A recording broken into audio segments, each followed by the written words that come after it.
Hi, welcome to Order 42. It's Rob. This is the show. And welcome to Cosma and Ricky who are early. Sorry about all the testing of Nightbot, but it wasn't working earlier and so I was trying to get things to work and trying to test and it works now. So, yay. But how's it going, guys? How are you doing?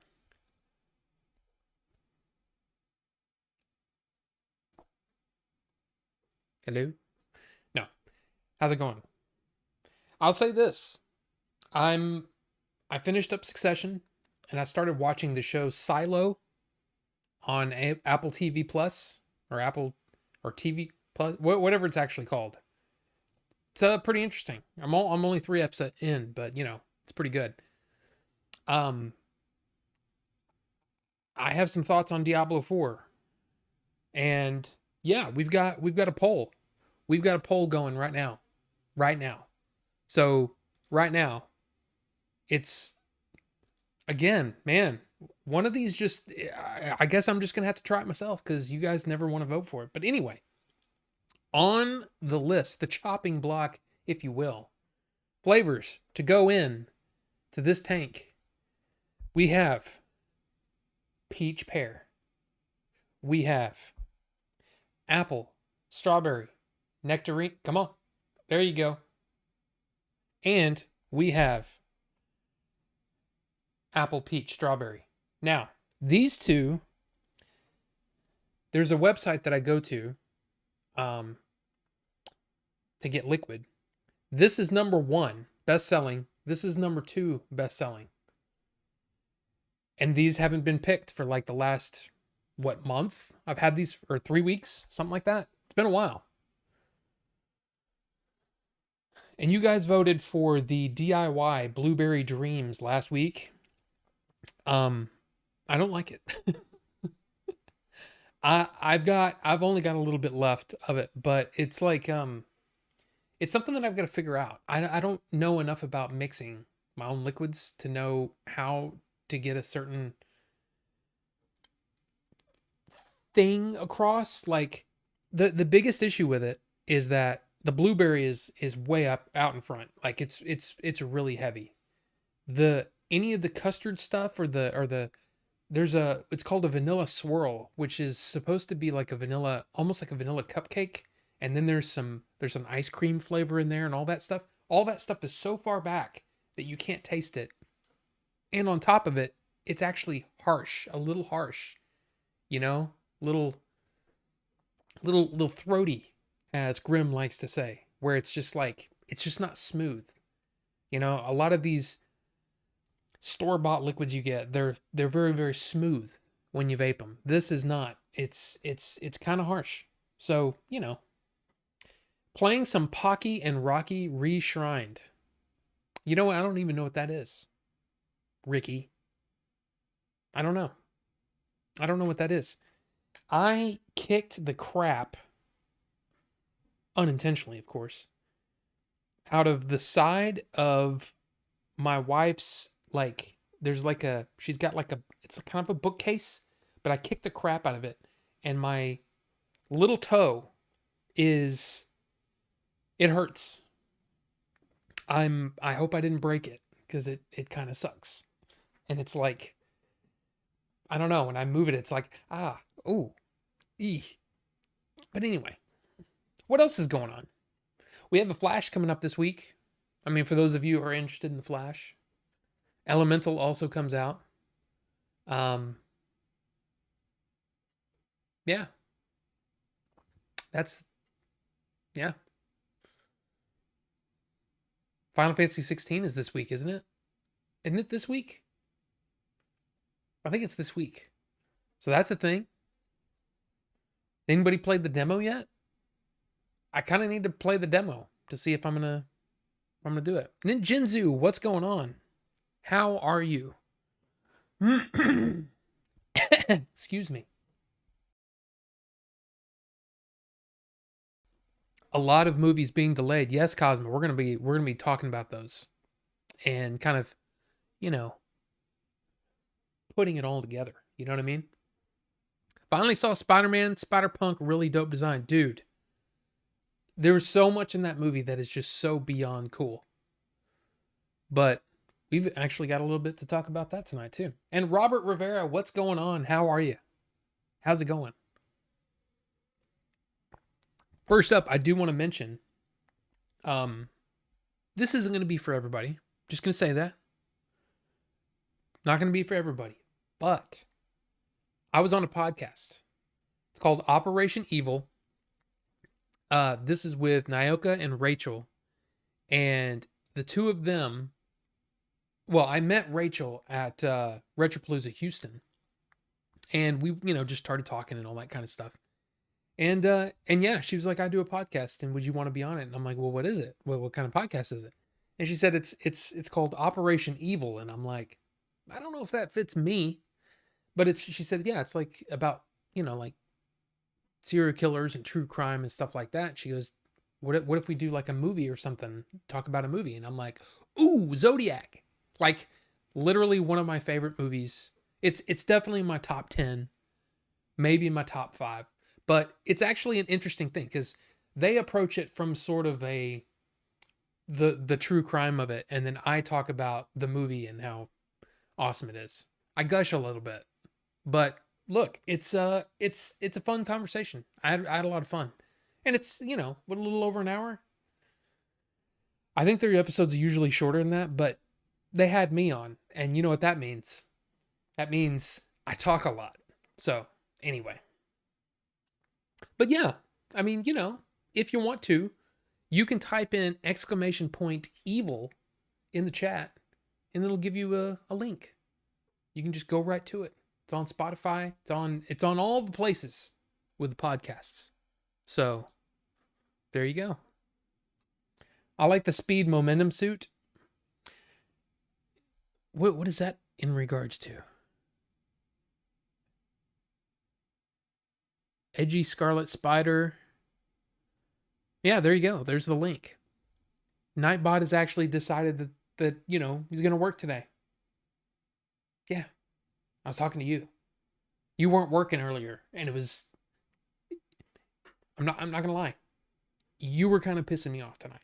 Seriously. No, it's okay. It's okay.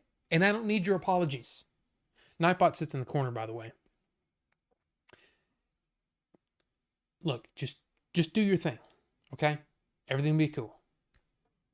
Thank you. Thank you for putting that in the... Thank you.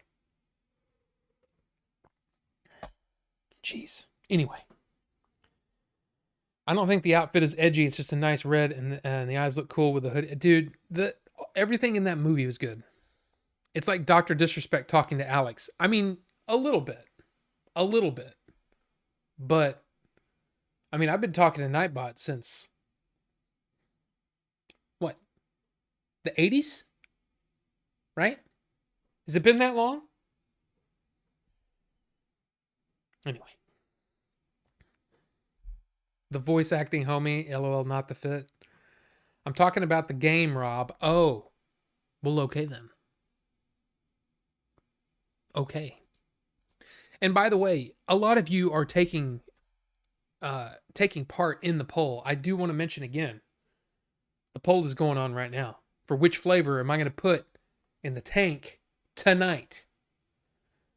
Peach pear, which is the number 2 on this website that I order liquid from. Like the number 2 top seller. Number 1 top seller is apple, strawberry, nectarine. And then further down the list, but still in like the top 20, is this one. It just sounded good to me. Apple, peach, strawberry. So you guys decide. You guys decide. Is there a flavor named Cheek City? I'm not sure. Rufus. Hello, Rufus. How's it going? Good to see you. There are flavors literally all over the board. All over. Especially back in the old days when it was kind of the Wild West. The FDA didn't care. The government didn't care. Nobody cared. They were naming stuff like unicorn poop and, Sally's salty britches and all kinds of stuff. Why is my sorry? What the hell? Is one of these leaking?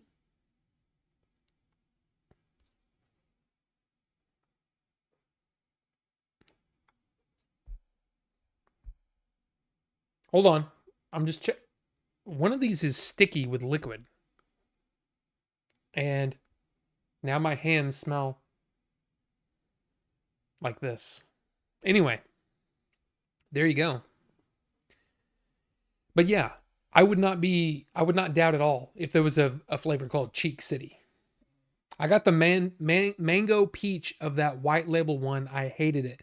Yeah, see, that's my thing. I haven't found a mango. I love mango, like real mango, and I love like mango tea. Excuse me, like mango flavored iced tea and stuff like that. I love it. In fact, pretty much any flavored iced tea I've had, I love. But man, for whatever reason, mango liquids just do not. I don't like them. I don't like them at all. So I skip those completely. Apple peach berry or apple straw peach. I mean, yeah, glazed buns. That one was terrible. That's the beet juice. I haven't found a fruit I like vape wise. Yeah, I mean, I found a lot of them. Uh, but a lot of the ones that I like are the ones that are mixed with something else, like strawberry banana smoothie. So it's got like a creamy kind of vanilla-y kind of thing to it. I one of the ones that I vaped for a long time was a blueberry yogurt. Man, it was good. It was really, really good. But I haven't tried that one in a while. That's another one. Remember the My Man? Remember you guys? I think you guys picked My Man, which was the vanilla chocolate strawberry ice cream, supposedly. And they made one called Rocket Man. That was a blueberry yogurt. And I vaped a ton of that back in the day. But I haven't vaped that one in a long time. Watermelon banana ice. Yeah, see, watermelon's a real hit or miss for me too. Watermelons can be really throaty for me, where it almost like it hurts a little bit. I don't like that. But not everybody has that. Not everybody has. I think it's not like an allergy. It's more of just a sensitivity to like specific flavorings. So almost all watermelons that I've ever had they irritate my throat. So shipping label created. Oh yeah, Ricky, if you ordered it from the site that I think you ordered it from, they tend to do that. They'll get a bunch of labels ready and then they won't ship for a couple of days. And it's annoying. To me, you shouldn't send out a notification that something shipped until it's actually dropped off at the wherever it's going to be shipped from. I mean? I hate that. Hate it. Strawberry kiwi pomegranate. I think I've had that one. That one's good. Is it the fruit monster or whatever? I just wanted a banana flavor, but it's all they had. Yeah, I have a peanut butter and banana granola that I haven't had in a while, and I'm kind of curious if it's been like probably 4 years since I've tried it, but I vaped a ton of it back then. So I'm kind of curious if they changed, because a lot of the juice companies, they went from like regular nicotine, I guess, to a salt nicotine. And sometimes when they do that, they tweak the flavoring, and sometimes it just doesn't work. So yeah, Fruit Monster, it's good stuff. Yes, Ricky, the Element site. Yes. How about peach strawberry, no apple? Well, I mean, I'm sure they have it. I'll tell you this. There's been a couple of peach vapes that I liked when I first started, and I just haven't tried any. But I mean, since these were top rated, I was like, you know what? I need to branch out, because all I was vaping was like, dessert stuff or custards or something like that. And I was like, I want to get away from that and just see what see if I can find something I like. So that sounds like a good combo with some coffee. Oh, the granola one? Yeah, it was really good. But even peanut butter is one of those where if they use a different peanut butter flavoring, it can taste like burnt popcorn.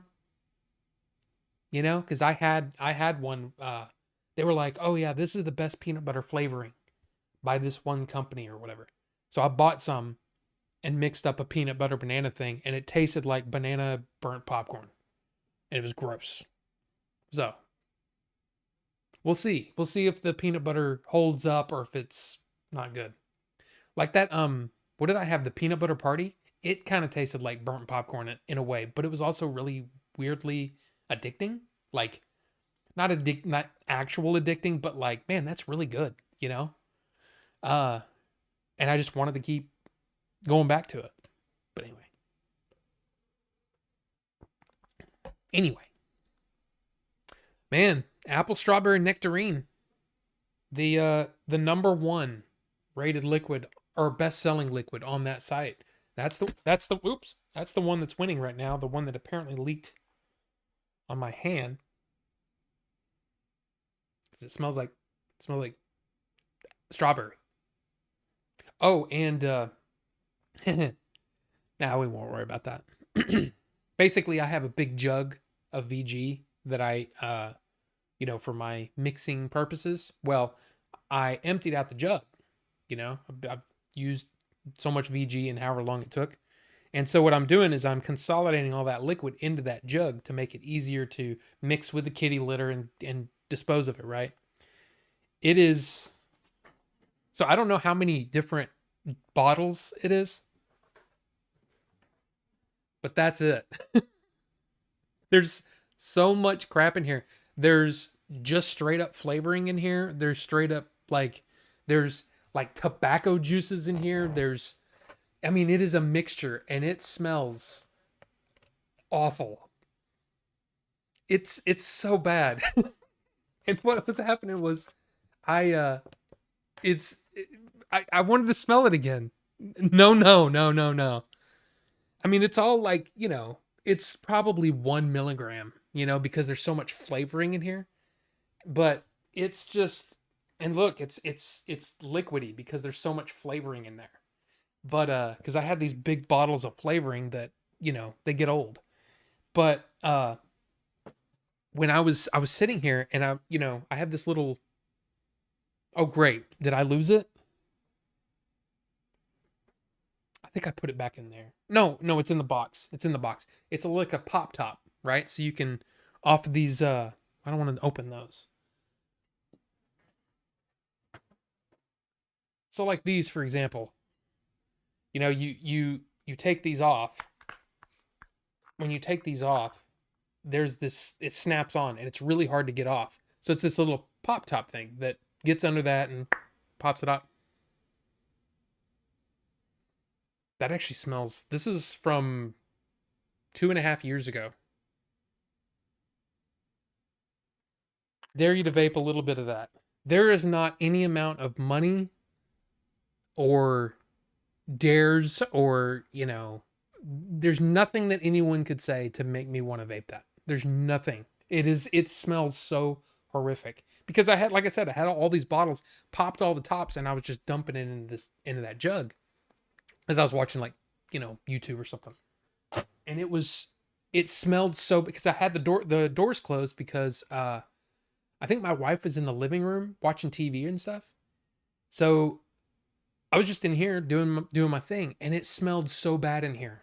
And when I opened the door, she was like, "What in the hell is that?" Ah. Okay, I'll tell you. I'll tell you this. To be honest, I'd smell it again. No. No. I'll tell you this. Can we name it the jug of old vape juices? Sure. Sure. Yeah.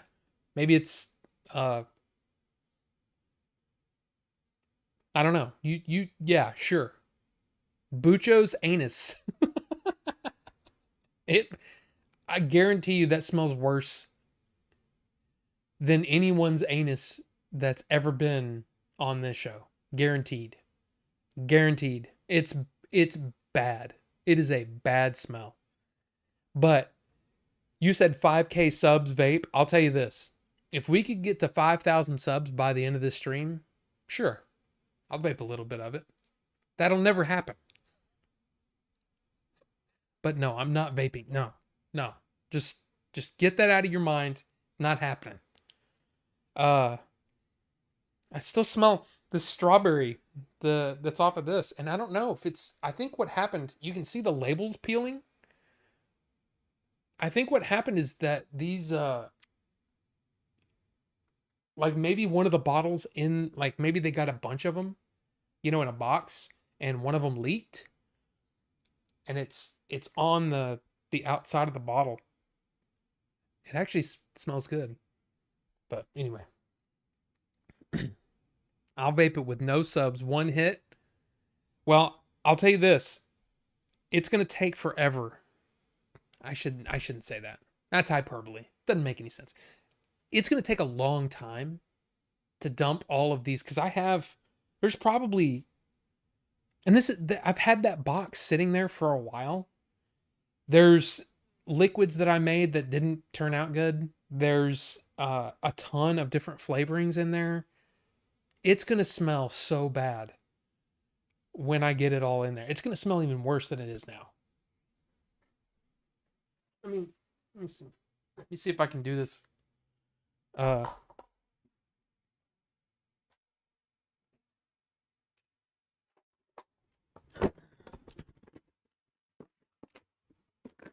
Yeah. Those are all flavorings and juices that suck, basically. Yeah, man. I remember this is one of those, oh my god. Look at how dark that is. I don't know how long this has been in there, but this is one of those that was really, really good back in the day. Cornbread pudding. They changed something and it tasted terrible. It tasted awful. And then there's just like straight up flavorings. Expired flavors in here. Strawberries and cream, sweet cream, butter pecan. Oh, there's this one. Sabores del Encanto. Okay? It's coffee and milk. And it is so strong that I couldn't vape it. Man, there's some really... I remember trying some of these and going, God, those are bad. Oh, this one was one of the worst. Prickly smooth. I got it because Grim Green was talking about it. And it's supposed to be like a cactus flavor. Terrible. It was awful. I couldn't stand it. How many of those? Oh, that's the same. That's the same one.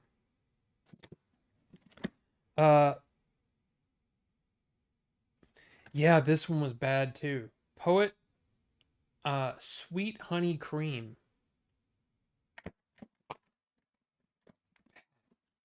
Bad stuff. Anyway, so yeah, it's gonna smell terrible when this is all said and done. It's gonna smell bad. I even got a funnel so I can just sit here and dump liquid in there. Anyway. Whew. You need a lot of kitty litter scented. Well, the way that I wouldn't say taught, but the way that I looked up how to do it is you basically soak it up and you have it in a Ziploc bag. And when you pour it in there, you work it around. And when it gets to that consistency of like used kitty litter, you just seal it up and throw it away. And it's no big deal. So yeah, but it's going to take a while. But I have 2 big things of kitty litter over here. So I think we'll be okay. That must suck, wasting a wick with crappy liquid. I mean, not really. I mean, the wicks, it seriously takes about 10 minutes to clean out a tank. you know, because that's how I usually vape. I have my my RDAs like this, you know, where it's just, you know, you just drip on the coils, right? And you just re-wick it, you know, you re-wick it when you're done. And there for a while when I was trying a bunch, what I would do is I would just put enough liquid on there on the coil to where it just barely gets the wick wet. I know that sounds weird. And then what you do is when you're done tasting it, you can just burn it off until you can see it wick up, and you can see your wicks turn white again. And then at that point, you can just try another liquid. That's fine. But yeah, super cheap on the wick. Send me the gross ones. Don't put them in the jug. Dude, some of these are years old. Like at least 2-3 years old. Rufus, you would not want to. I mean, did you see how dark that was? Ugh. Dude, I wouldn't. That means it's way past its, you know, stuff. You know what I mean? It's way past. And the nicotine is probably, you know, the nicotine goes off in about 2 years. You know, depends on when the nicotine is prepared.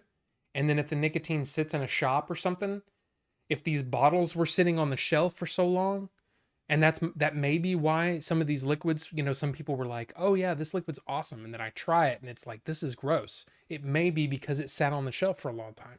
And the nicotine like oxidizes and it gets peppery. I don't know if you've ever had that, but it is terrible. Terrible. It literally tastes like you're vaping pepper, and it's gross. So, yeah. Yeah, dart juice definitely clogs the atomizers. And you can see well, you can't tell that one, but both of these are super, super clear. You know? There you go. Yeah, you can see that. It's got a little bit of tint to it, but for the most part, these are super clear. But a lot of the ones that I really like are the darker liquids because they have a lot of like vanilla or even the chocolate. The chocolate ones are good. But a flavor I want to try with your new Blaze RTA is candy cane. Yeah, minty stuff I've never been that big into. It's so weird because I used to smoke menthol cigarettes. But now I don't like any kind of mint unless it's just like a whisper, you know, like a you know, just barely there. Right? That I don't mind. But I don't like it when it's just like, you know, freeze your dick off, you know what I mean? I don't know. I don't like those. So that would be weird for that to happen if you vaped. Anyway, you know what I'm saying. Anyway, I think it's because how long I smoked menthols. That's probably why. No, I mean, I smoked menthols for like 15 years. And I think it's just because when I started trying a lot of the like the desserty kind of flavors, like, you know, banana pound cake or whatever, right? You vape that and you go, that's so much better. And you don't need that cooling to mask the nasty Satan's butthole flavor that you're getting from a cigarette. You know what I mean? So that feeling reminds me of the gross cigarette flavor, I guess. You smoked almost as long as me? I didn't know. You didn't know that. Yeah, I smoked, well, I started in 94 when I was 18 and then stopped when I was, 2016. So I would have been 40. So I've been vaping exclusively for like 7 years. Yeah. I dual used for like 3 years. Which, by the way, if you're keeping track, yes, I was vaping when I was in recovery and all that kind of stuff. And smoking for a while. So, probably not good for healing, you know, but yeah. So that's 22 years I smoked. Is that right? Yeah. Damn, I started in 2003 when I was 13 until 2020 when you were 30. Yeah, I mean, look. Yeah. Yeah. You beat me. I was 17 years smoking. Well, I'm not trying to win any competitions. It wasn't like that. It was literally you wanted to win. Well, pretty much any game you want to play, you'll probably beat me. But with that, I guess I got you beat. You know, I smoked longer. Wee. And the other thing too is I didn't smoke a whole lot either. I smoked like it would take me like 2 or 3 days to finish a pack. So it wasn't like I was a heavy smoker, but it was one of those things that I just enjoyed it. It was just something I enjoyed. And with vaping, the biggest issue at the beginning when I first started is that everything was so difficult. Back then you had, instead of cotton wicks, you had silica wicks, and those silica wicks had this like plastic around like a coating around it was almost like a rope. I had some. I think I showed it off on stream once. I still have some of those old tanks. And what would happen is if it got too hot, that plastic would burn, and you'd get this almost it was gross, man. It was just bad, bad, bad. The cotton made a huge difference. And then, I got into rebuilding and all that kind of stuff. I mean, it's so much better than it was in 2013. I mean, so far ahead. The pods, dude, if I had the pods when I first quit, or when I first tried vaping, there wouldn't have been like a 3-year dual use thing. I literally probably would have just quit smoking then. Because these pods today are so good. They're so well done. The flavor's good, the hit, everything mimics the feeling of a cigarette so much better than it did back then. So, anyway.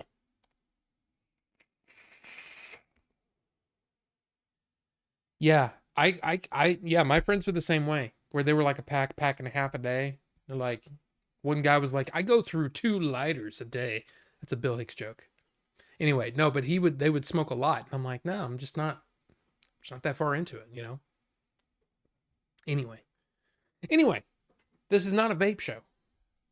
I mean, there's a show with vaping in it. It's not literally a vape show. But really quick, just before we move on, if you just came in, there's 3 flavors in the votes. If you want to vote, then you can vote. Apple strawberry nectarine, peach pear, and apple strawberry peach, apple peach strawberry. Yeah. So those are the flavors on Vaping 42 show. Yeah. Oh, it's on the okay. Yeah. Hey. I don't know if I could say I could quit cold turkey since I'm vaping, but pretty much for the last year or two, I've been mainly just vaping. Yeah. And I mean, they say that if you're doing any smoking, that your lungs don't heal 100% until you completely quit. But dude, you do whatever works for you, and hopefully you can just move straight over to vaping. And then, if you want to, you can wean yourself off of the nicotine, from 3 milligram down to 2 milligram, and then down to 1 milligram, and then just quit. And then you're like, I don't need it anymore. I'll say this, it's so much easier to just stop vaping than it was to quit smoking. Like they'd be like, I don't know. It's just easier. It's easier for me to go, 2, 3, 4, 5, 6 hours. Like if I'm in the car with Billy and Jay, I don't vape. We'll go 3 hours and I'm like, all right, I don't vape with them. So yeah, dude, it's so much easier to just put that down. And yes, Rufus, Bill Hicks was a legend. He's not a living legend. He's a dead legend. But yeah, love Bill Hicks. Bill Hicks was the man. But I wanted to talk about this. Now, I think some of you guys probably knew about this, have read about it, have heard about it, but I did want to talk about it. Man, Rachel, what's going on? How are you doing? By the way, Rachel, if you type in !evil in the chat, it links to our podcast. Wraith, what's going on? But yeah, the French Connection. So I'm going to post a link in the chat to a fellow YouTuber and general awesome guy, Dan Morell. There you go. Look at that. A link to the podcast. If you want to listen to me and Rachel, there you go. Me and Rachel and Nyoka, I should say. Nyoka too, But Nyoka, Rachel, and I all talking about the Zodiac. It was fun. It was a fun time. But there you go. It worked. But the link that I posted is for Dan Morell, and he kind of talks about everything about this French Connection thing with all the censoring and how everything works. Now, here's the thing to keep in mind. Fox owned and put out the French Connection. Disney purchased Fox. This movie won Best Picture, Best Director, Best Actor, Best Supporting Actor, and Best Writing. And they decided to... I just don't get it. They decided to edit this movie. And not only did they edit it for the Criterion channel, but it's basically they updated the link. Because basically the way it works, when you buy a digital copy from whatever store, iTunes, Google, Amazon, whatever, okay? You're basically buying a license, which is just a link to wherever it is on their server. And what happens is, and this is my theory, is that those links and gateways are probably to one place. All of them are on one place. And so, when Disney went in and decided to make this change, they updated that one version, and it basically propagates to all of the other streamers. So Criterion, when someone clicks the link to watch the French Connection, that link goes there. You click it on iTunes through your purchased, it goes there to this. My guess is it's the same location, or each different storefront hosts its own version of the movie, which doesn't make sense to me. But anyway, that's basically what you're doing when you're buying a license. You're buying a digital copy of the movie or whatever, or you get a digital copy from a 4K Blu-ray or whatever. That's how it works. For whatever reason, they took out this one sequence where basically Gene Hackman's character, Doyle, says two racial slurs kind of in almost like rapid fire. And in Dan Morell's video that I posted, it's actually kind of interesting because he talks about the way that it was approached on set. And Gene Hackman was like, I didn't even want to do it. I didn't want to say it, but this is that character. This is how this character, he's a racist and a bigot, right? So whatever. But I want to read to you. This is from the Digital Bits. This is what they had to say about it. I love the Digital Bits. It's one of my favorite websites when it comes to Blu-rays, talking about Blu-rays, new releases, reviews, whatever you want to call it. They've been around. They've been doing it since the early days of DVD, so like 1997. And I've actually corresponded with Bill, who runs the site. I love the Digital Bits, okay? So this is what he had to say.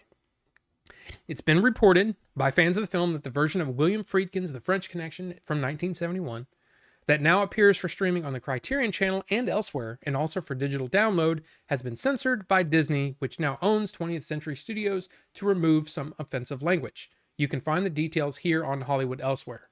That's there. And this is what he says. Look, Gene Hackman's character, Jimmy Popeye Doyle, was a bigot and a racist. That's the point. People like him existed then in the early 1970s, and they exist now. If your sensibilities are offended by that, you have the agency to not watch the film. But there is no human or natural law that says you, as a person, get to walk through the world forever protected from being offended by something you don't like. That's not how free speech or freedom of thought work. Put a disclaimer in front of the film or book, if necessary, to explain the context and warn people of potentially offensive content. But sanitizing by cutting things out or rewriting is a line we simply should not be crossing as a society. Let me be absolutely clear on this topic. We here at the Digital Bits find this censorship itself to be egregious and offensive. Censoring older movies and books is just straight up wrong. Works of art are a product of their time, and accurately understanding history and the progress we've made over time requires that we see these things exactly as they were in the context of their time. PC censorship by corporate decision makers or by people who want to edit books to be non-offensive or to ban books from school libraries for that matter has simply gone too far. It's time for us to all be adults and to recognize that the world is complex and nuanced and far from perfect, and that human beings are smart enough and capable enough to understand this. It's time for film and book fans to stand up, say no to this kind of thing, and to draw the line. We strongly encourage you to respectfully make your feelings about this known. Now, I was going to say something about this. I was going to talk about it. But when I read this, I'm like, that completely sums it up for me. I couldn't have said it better. Bill Hunt over at the Digital Bits wrote that, and I think it was pitch perfect. And that comes to movies, that comes to books, all of that stuff. None of it should be censored. I read books in middle school that had multiple curse words and rapes. And guess what? There's a lot of that. I mean, maybe not curse words, but there's a lot of crazy stuff in the Bible. I don't know if you've heard of it, but the Holy Bible also has some of that crazy stuff in it. These are meant to be almost like lessons. Art should never be censored. That's the way I look at it.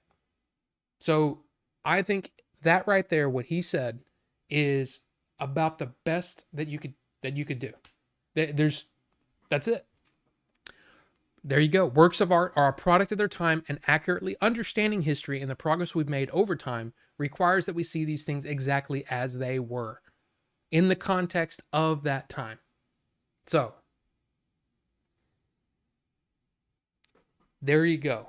That's where I stand on it. And that goes for, the people that are trying to edit Roald Dahl to make it less offensive, or them editing James Bond books because those are offensive. I mean, I don't know if you noticed, there's a little movie called You Only Live Twice, where James Bond literally cuts his hair and dyes his skin color to look more Asian. It's ridiculous. That stuff is just like, you look at that and you go, man, they were goofy back then. And sure, Breakfast at Tiffany's, I almost said Andy Rooney. That's from 60 Minutes. Mickey Rooney, with the teeth and the yellow, dude, it's bad. It's bad, but that should be in the context of that time. And that's where I stand. That's where I stand on it. I think that all that stuff should be left alone, because the problem is, where do you stop? What's next? What's next on the chopping block? Because I guarantee you, if someone is offended by it, there's going to be plenty of other people that aren't offended by it. Or at least they might be offended by it, but they can look at it as a product of that time. There's plenty of movies from the 90s. Actually, there's plenty of movies, period, where gay people are nothing but the stereotypical gay people. You know what I mean? Like, they're just, wow. It's uncomfortable how the stereotypes that they are, and it's just it's hard to watch now. I've noticed it, and it's in watching some of my older movies, and I'm like, wow, dude, in Iron Man, Robert Downey Jr. jokes with Rhodey talking about how he woke up with a man and stuff like that, and making fun of it and all that kind of stuff. And it's just like, look, we've got to draw a line somewhere and just go, look, is it right? No, it's not right. It's not right. But we can look at that as a product of its time. And that's the way it should remain. I don't want them editing, paintings. I don't want them editing books. No. But there you go. I'll stop now. Food fact, owner of Popeye's Chicken back in the day named the fast food restaurant after Popeye Doyle. Really? I didn't know that. People need to know the bad. We learn. Yeah. That's really what it's all about. It's learning about how to be better, And there are going to be things that people say. I mean, for some people, they haven't been outside the real world and realize that no one cares about feelings. And what you need to do is just realize that you need to grow some thicker skin and realize that some people are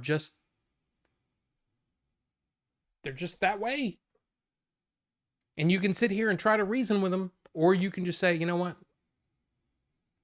They're a product of their time. You should have heard some of the things that I heard my great grandmother say. Yes, like, wow.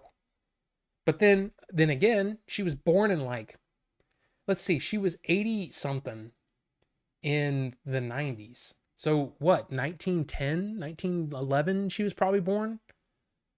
Something like that. So yeah, she said things that was like, we have the house open. You can't just say that out loud. We live in a very cultural neighborhood. You can't talk like that, What am I going to do? Try to sit her down and explain things? No. I don't know. I just, It's an uncomfortable conversation because I don't approve of that language, but I don't also approve of changing what existed, because what is it? A society that fails to learn from its history is doomed to repeat it, or something like that, right? I find the Holocaust offensive. I do. But guess what? It happened, and we should know about it. We should learn about it. Anyway, let's get off that subject because I could dig a hole real fast. You know what I mean? People didn't, gonna be like that South Park episode where they take out anything offensive for the school Christmas play. I mean, yeah. Almost time for Pikmin 4. Whee! And not Gary. Welcome. Good to see you. Yeah, that's a wild topic to walk in on. Well, I mean, we were talking about the French Connection. And I read a very lengthy, amazing statement by Bill Hunt from the Digital Bits. By the way, if you're into 4K and basically if you're into physical media for movies, the Digital Bits has you covered. That site is one of the best out there. So just saying, not hashtag not sponsored, just hashtag big fan. Anyway, what else we have? Ratings for movies and music exist for a reason, to warn people of certain themes and or topics. If it's not for you, then avoid it. Yeah, there's plenty of things that I go, yeah, that's not for me. I mean, how many times have I said it? There's certain movies and certain genres of music. There's certain books, not for me. But I'm not going to sit there and try to prevent other people from reading it or watching it or listening to it. If that's what floats your boat, then there you go. I don't know. It was really interesting though hearing Gene Hackman and Roy Scheider in fact, I'm going to post that link one more time to Dan Morell's amazing. Well, it's basically, he does sort of a news thing, but he goes over like the, numbers and stuff of different, like the box office results and stuff like that. I honestly don't care about box office other than, oh, wow, that's doing really well. Oh, wow, that's number 4 all time. That's interesting, But a movie making, which movie beat what this weekend, I don't care. I usually don't care. Okay? But that's just me. But he covers all that stuff in his he does them like every week or 2 weeks or something like that now. But he covers this French Connection thing there. It's really like I said, that's really well done. And then the digital bits over there, really, really well done. Anyway, let's move on. Oh, and just to mention, once again, for those of you who just got here, I was on a podcast with Niok and Rachel called Operation Evil. We talked about the Zodiac. And if you're interested, you can type in !evil in the chat, and it will link you to the Spotify copy of the show. Of course, it's available on all of your different podcasting places. So there you go. !evil. Evil. Anyway, Bucho, I'm offended by cooking. And guess what? I don't do it. There you go, Rachel. There's she. And there's Rachel right there, by the way. But Bucho, yeah, what is a podcast, Bucho? I mean, really, what is it? The Zodiac, the killer, or the hippie stuff? No, definitely the Zodiac killer. And we're talking about the Zodiac killer, and we're talking about the Zodiac movie, which is, I've said it before, I'll say it again, definitely my top 10. Definitely top 10. Maybe top 5 all-time favorite movies. It's a great movie. Jake Gyllenhaal, Robert Downey Jr., Mark Ruffalo. Amazing. Amazing movie. So, anyway. What do we have next? What do we have next on the agenda? Okay, this was kind of interesting. Oh, wow, that's a cast. Yeah, if you haven't seen the Zodiac movie from 2007, directed by David Fincher of Seven and Fight Club and Alien 3 fame, you need to watch that movie. That movie is amazing. Amazing. But anyway, you know what? Before we get into the news, let's check in on that poll. How are we doing? Okay. Once again, Peach Pear is in last place. 18%.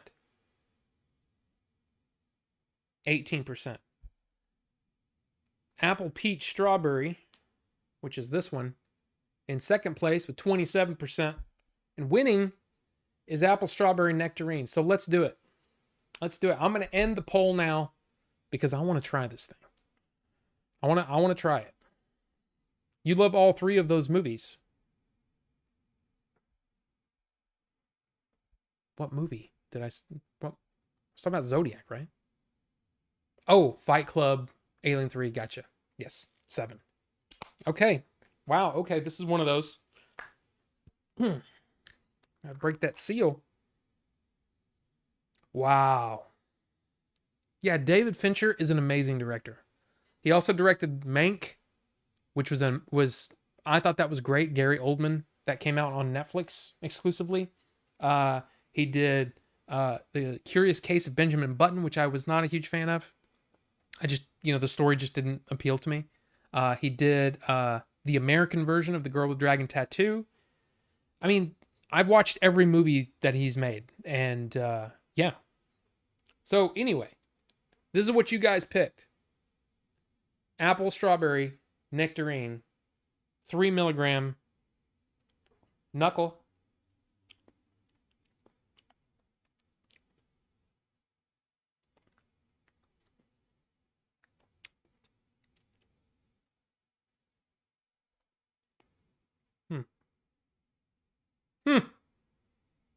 Gotta say, it's pretty dang good.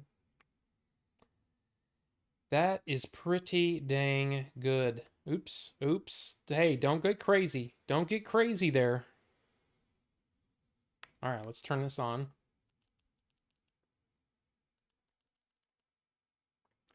Okay. Vapors. We got the vapors. Okay. Okay. Gone Girl, the social. Oh, dude, the Social Network. Hello. Yes. I got all my CDs out, and I think. Where is it?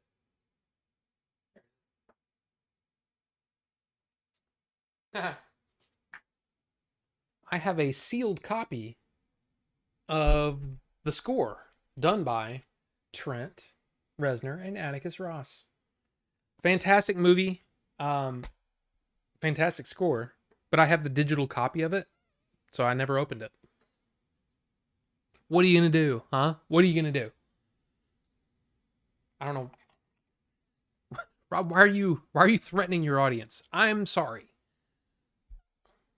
Didn't Trent win an Oscar for that? Yes, he did. He did. He won an Oscar for The Social Network. It was his first Oscar. So I dug that movie. Guess it wasn't accurate. Oh well.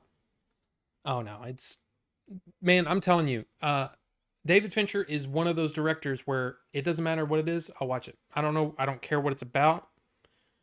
Like Mank. The okay, so Mank is the story of the writer of Citizen Kane.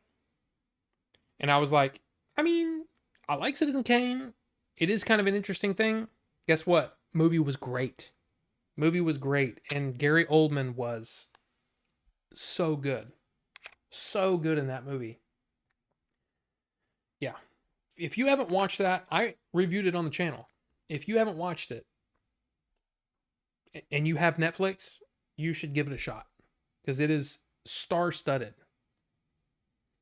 Okay. Again, this is what you guys picked. Come on, focus. Apple, strawberry, nectarine. Let's give it a shot.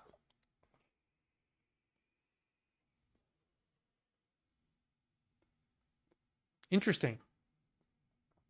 So off the Nuck, you get strawberry nectarine. The apple is there, but it's kind of like, hey guys, I'm back here, okay? Hey, just back here. In the tank, the apple is much more forward. And that's such an interesting thing because I think probably at lower wattages, other flavors would come out. And then at higher flavors, or flavors, higher wattages is what I meant. More power. The more power you get to it, give to a liquid, the flavor profile changes. You know? So what somebody maybe vaping at 40 watts may be getting a different kind of flavor than somebody that's vaping it at 80 watts. You know? And it's just weird that way. But this is freaking good.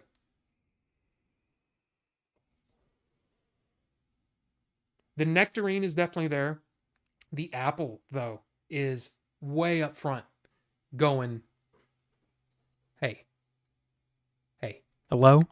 Hey, hey, I'm Apple, bitches. That's basically what it's doing. It's good. It's really good.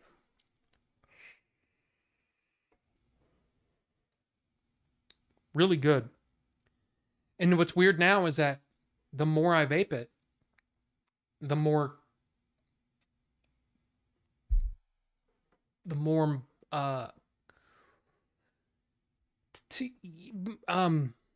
cohesive is the word I was trying. The more cohesive the flavor. So apple, strawberry, nectarine isn't like, you know, hey, you're gonna get a lot of apple, then some strawberry, then nectarine. No, this is like apple, strawberry, nectarine. You know what I mean? Apple, strawberry, nectarine. Apple, strawberry, nectarine. Apple, strawberry, nectarine. Right? All at the same time. I don't know what I'm saying. Okay? All I'm telling you is that you guys voted for this. And that's exact Ricky, yes. Yep. Both of those. Hoy Hordigique. With a bracket in there, you know. Hey, that's exactly how you spell what I said.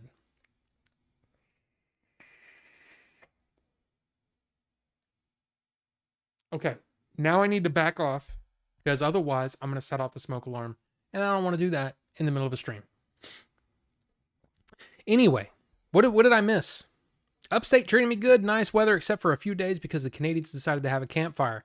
Oh yeah, I heard about that. Looked kind of like Las Vegas, Blade Runner, 2049. It's kind of crazy. Orson Welles before he... Oh, yeah. Yeah, Dude, Citizen Kane is... That movie is really good. Really good. 2020, we had hazy skies from the Aussie bushfires over 1,200 miles across the oceans, but we didn't have the air quality like yours did. Yeah. You think you voted for the one. You're talking about the apple or peach pear? Hey. There's plenty of shows to come. So don't worry. If you wanted one of these, I'm sure it'll show up again. It'll show up again. And that wasn't your cat, Ricky. You were a liar. You are a liar. By the way, here, the weather here, since no one asked, we've had hailstorms like insanity. Burleson, the city of Burleson, which is south of the Metroplex, they had baseball size hail. So you're talking hailstones. Dude, we had golf ball size hail here a few years ago, and it literally sounded like somebody was beating on the house with a baseball bat, like an aluminum baseball. Bang! I mean, it was so freaking loud. I can't imagine a baseball sized. That's nuts. So that's what we've had. We did have hail this morning, but it was like marble size. But it still woke me up. So, yeah. Anyway. But yeah, that's the weather here. Christian, hello. Good to see you. You're at the work, so I'll be in and out of the chat, but I'll be listening up a storm like you wouldn't believe. Hey, Bucho, listen like the wind. Okay? Listen like the wind. And yes, UFO Las Vegas aliens. Live in Maryland, walked outside and immediately started choking. Yeah, that's rough. We've had it here from time to time with different brush fires, but usually it dissipates before it gets here. But we've had that too. Dust storm, just a big old dust storm.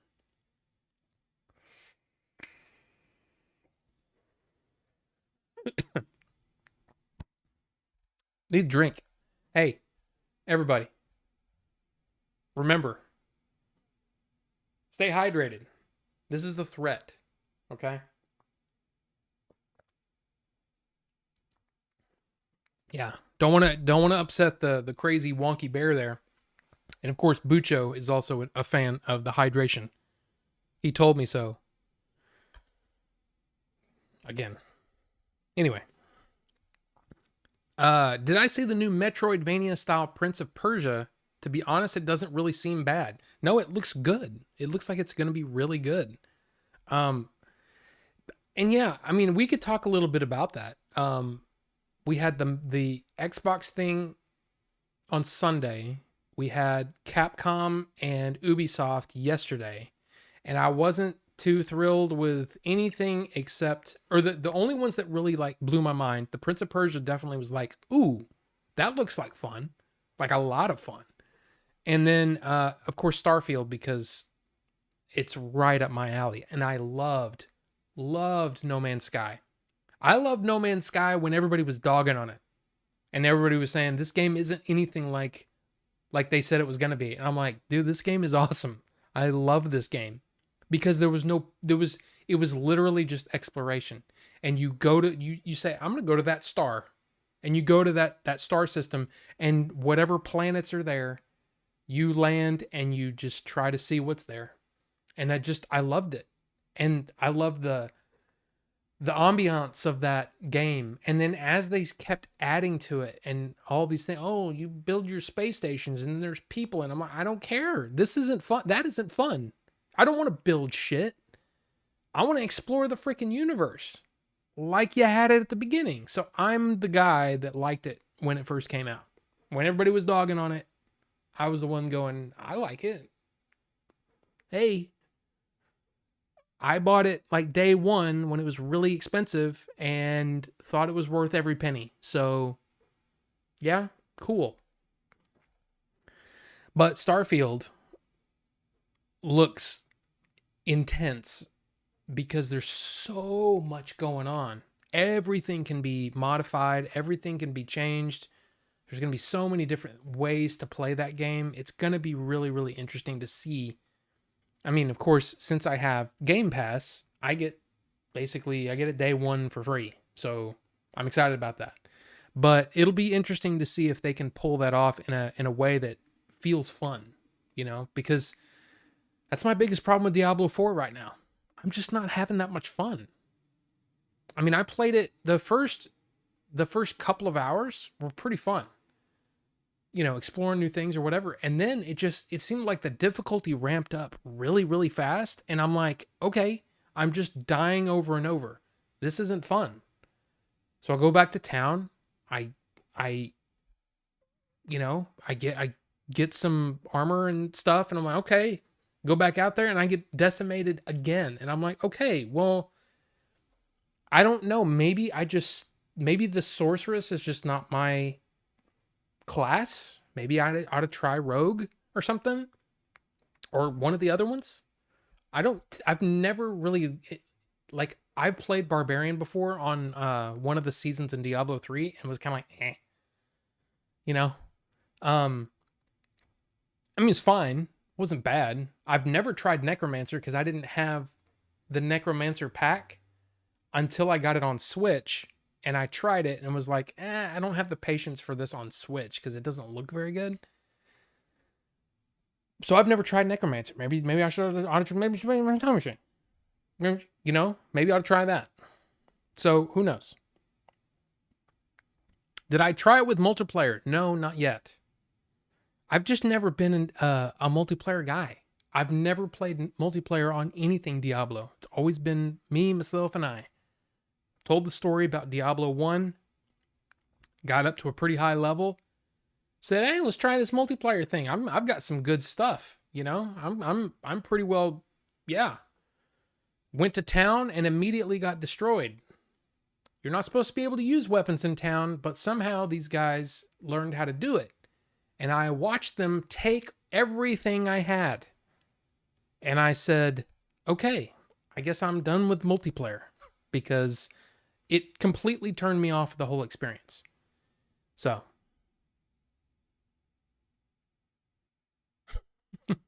That is pretty good, Ricky. I don't do much multiplayer. I usually just play with myself. Looks that way, looks that way. It's pretty good, Ricky. That was almost animated. So, yeah, we'll see what happens with Diablo 4. Look, I've beaten Tears of the Kingdom, but there's still a lot to do. So we might play some of that tonight if you guys are cool with it, And if you're not cool with it, well, then you can just leave and I'll just play. But I want to play some more. I want to play some more Tears of the Kingdom. See if I can. I'm trying to get all the armor and stuff. So, yeah.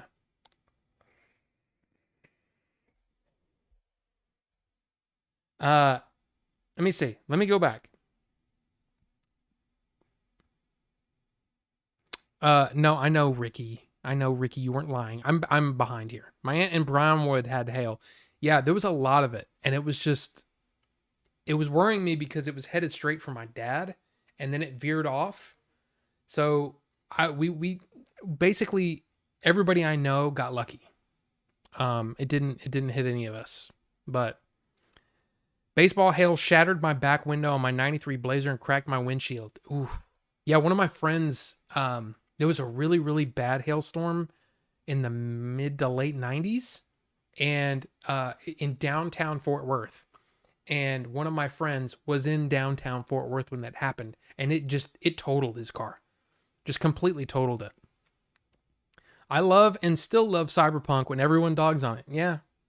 I mean, that Cyberpunk's another one. Now, I'm lucky I only paid $10 for it.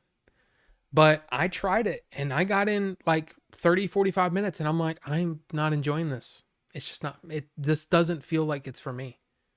So I might go back to it at some point, but right now I'm just kind of like, dude, I got other things I'd rather play, So you're saying, okay, Ricky says Barbarian makes things too easy. Love using the Necromancer, and Wraith also uses Necromancer. And the Monk. See, now you're talking Diablo 3, right? Starfield and Lord of the Fallen are my most anticipated games this year. What is Lord of the Fallen? Who the hell is John F. Kennedy? What is it? Lords of... Okay. I spelled that wrong. Action role-playing game. Okay, that's an old one. So there's a new one? Okay. Can I just... Wow, that looks pretty. See, and has anybody played the Final Fantasy 16 trailer yet? Or trailer, the demo yet? Because I'm interested to see if that's fun. And you guys want me to play Diablo 3 online with you guys? Okay, we'll try to figure that out. Because I do like Diablo 3. Takes a bit to pick up depending on which one you start with. I like Nomad. Lords of the Fallen is basically like Dark Souls. All right, I'm out. Oh, it's a reboot. Okay.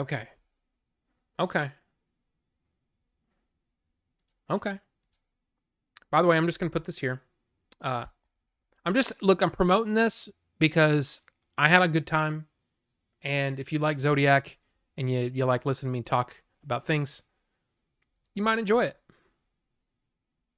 Download the Final Fantasy 16 demo and stream it. Well, I can't do that right now because my PlayStation is in the other room. It's not in here. If it was in here, that'd be a great idea, but I didn't even cross my mind as something we could do. Didn't even cross my mind. But it's not a bad idea though. When does it come out? When does the thing come out? June 22nd. Okay, so we're 9 days away. You're downloading it right now. Okay. Yeah. I mean, who knows? We might do... I keep saying stuff like, oh, we should stream this weekend. And then I get really busy. I was busy all day Saturday. And Friday night, hanging out with April. So, yeah. I'm sorry for that. And I don't want you guys thinking, that I'm blowing you guys off or anything like that. It's just, I get busy and things happen. So I apologize. I apologize for that. Let's get through some of the news, maybe. Some of the news. This one, I just thought this was cool. So Across the Spider-Verse, I just talked briefly about it. I think it's definitely my favorite Spider-Man movie. Like, period. It may be, I don't know. I need to watch it again. But it's definitely my favorite Spider-Man movie. I love this movie so much. But one of the things that I talked about in my review is that the sound design, or not design, the sound mix seemed off, where it sounded like the surrounds were getting a lot of attention, but the actual dialogue sounded, very low. Well, there you go. Sony sent an updated version of Across the Spider-Verse to movie theaters after sound complaints. So there's some people that apparently did not have this issue.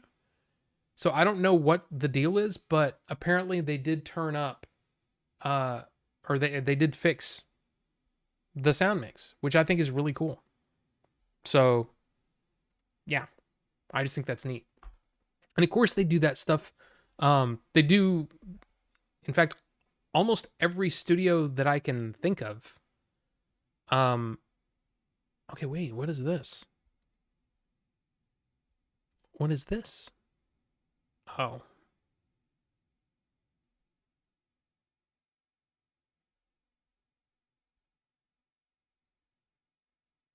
Okay, never mind. I don't know what PC game I want to install on my ROG Ally. Mostly it's going to be emulators. So you ordered it. Did you go ahead and order it? I'm kind of curious to see what you think about it. I haven't seen them. They aren't for me. Glad other people like them though. Dude, I'm telling you, that Spider-Man it's so good. It's so freaking good. But I mean, I get it. You know, if it's not for you, it's not for you. Um, Ordered it through today at the Best Buy here. Oh, okay. When does it come in?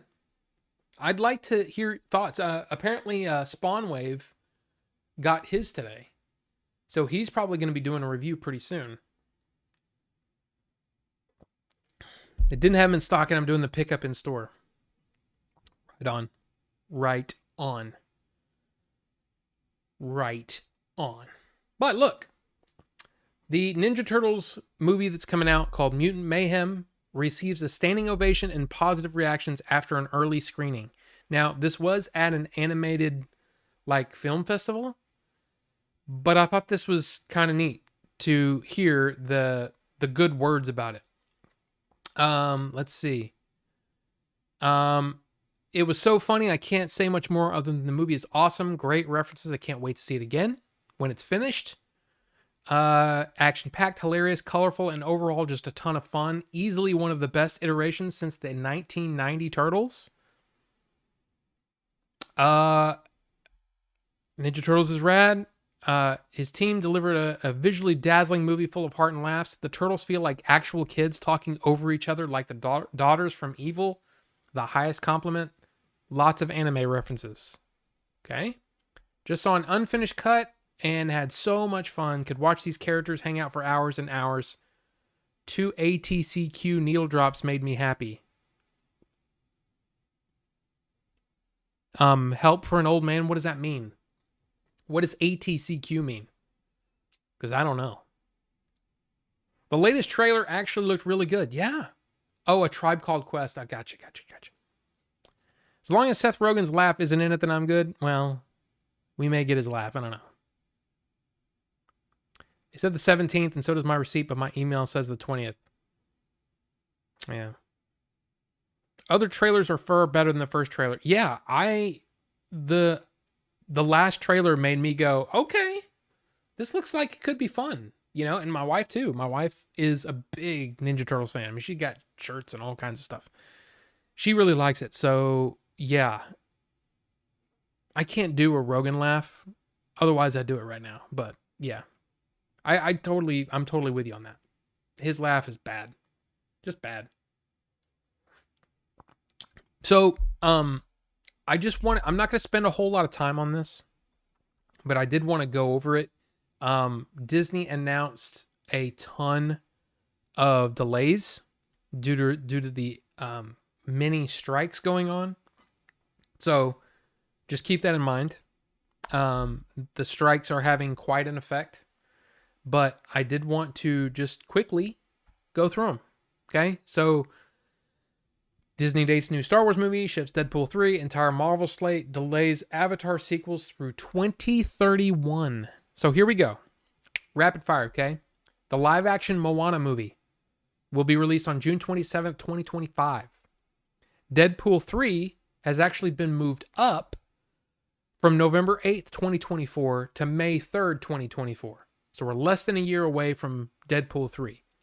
The Alien film, directed by Fede Alvarez, remember me telling, I don't know if you remember me telling you the story, but apparently Fede Alvarez was at a party with Ridley Scott where they were both there, not like they went as a date, but they were there together. And Ridley Scott they were talking about something, and Fede Alvarez says, "Man, I have a story for Alien I'd love to do." And he goes, "Really? What is it?" And he pitched him this really brief concept, and Ridley Scott called him back months later, maybe years later, and said, "Hey, do you want to do this?" So that is what this movie is. Comes out August 16th, 2024. Okay, so Marvel, real fast. Captain America Brave New World from May 3rd, 2024 to July 26th, 2024. Thunderbolts moves to December 20th, 2024. Blade is now February 14th, Valentine's Day, 2025. Fantastic Four moves to May 2nd, 2025. Avengers, The Kang Dynasty, May 2nd, 2025 to May 1st, 2026. So it's delayed an entire year. Avengers Secret Wars for May 1st, 2026 to May 7th, 2027. So the Kang movies have been pushed out an entire year each. Now that may be because of the Jonathan Majors trouble, but we don't know. Now, for Star Wars, there's 3 untitled. We don't know which Star Wars movies are which, but here we go. We have one coming out December 19th, 2025. We have one coming out December 18th, 2026. And, oh, I'm sorry, there's 4. Wait a minute. Am I reading this? I'm reading them wrong. Sorry. So, December 19th, 2025 to May 22nd, 2026. Then another one on December 18th, 2026. And then another one December 17th, 2027. So basically, 2 Star Wars movies right now in 2026. One in 2027. Holy crap. The Avatar movies have basically shifted out a year or more each. Avatar 3 was supposed to come out next Christmas. Comes out December 19th, 2025. Avatar 4, December 21st, 2029. And Avatar 5 in December 19th, 2031. So, basically a lot of shifting going on over at Disney. Basically, it's going to be, there's nothing this year on any of this that's been affected. But anything beyond this year has been moved out even a little more. Except for Deadpool 3, which they moved up 6 months. So, there you go. Did you see the new NECA Samurai Turtles? I want them, but $150 is a lot. They're the ones from the horrible TMNT 3 movie, but they look great. I think I did see them, but they're not for me. Let me see. Maybe if I do news. Oh, these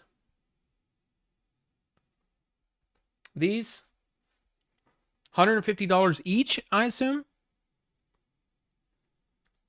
Yeah, not for me. I'm sorry. It's just not for me. I watched TMNT 2 one time and was like, yeah. Oh no, they're $150 for all 4. Well, that's not bad, actually. That's really not that bad. That's basically 30 something a piece, right? $37. Yeah. It's not bad. I kind of want the last Ronin Turtles. You only want the accessories, though. What? Bucho blames Kathleen Kennedy. Well, look. She is the head of Lucasfilm. So, screw her. But no, look, you guys know what I feel about Kathleen Kennedy. Amazing producer, and I think she gets a lot of credit. She deserves a lot of the credit that everybody seems to be giving to everybody else. But yeah.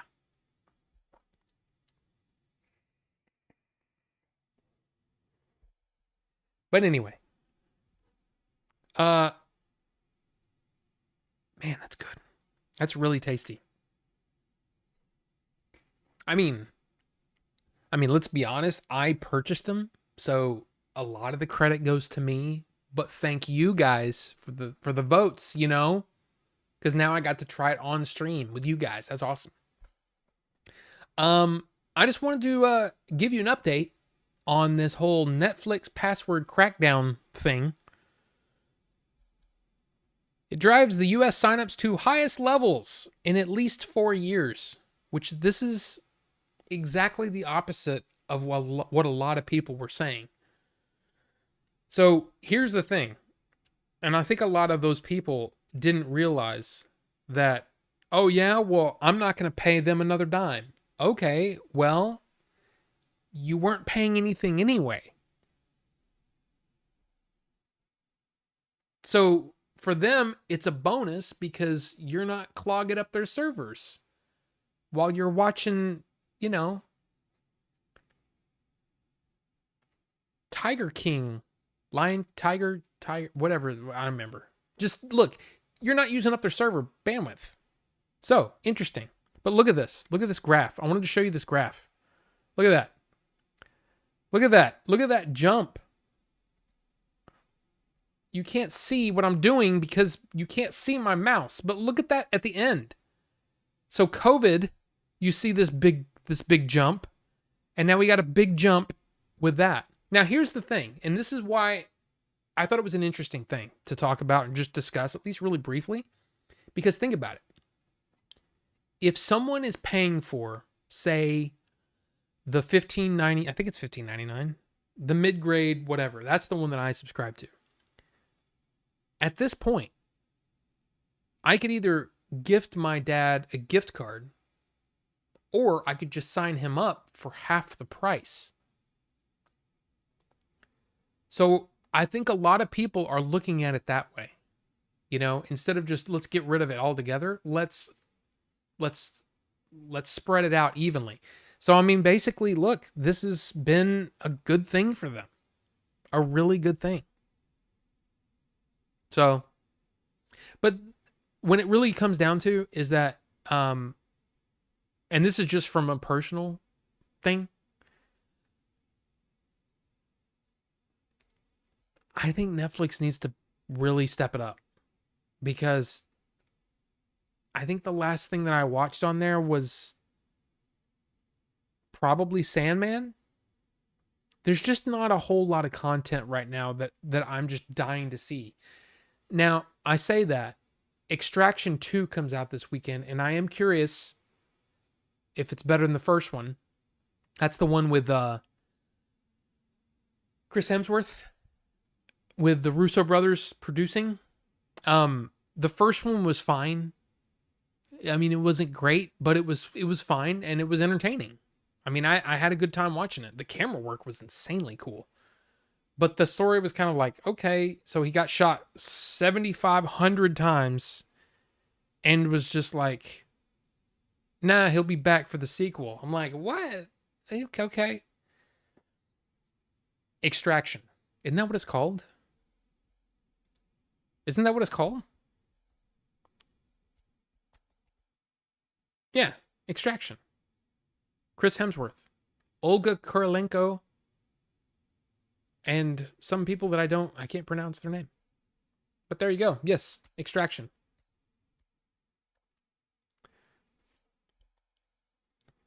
Oh, the Arnie documentary. Yeah, no, I haven't. Like I said earlier in the stream, Bucho, you probably weren't on stream because, you know, you're busy working.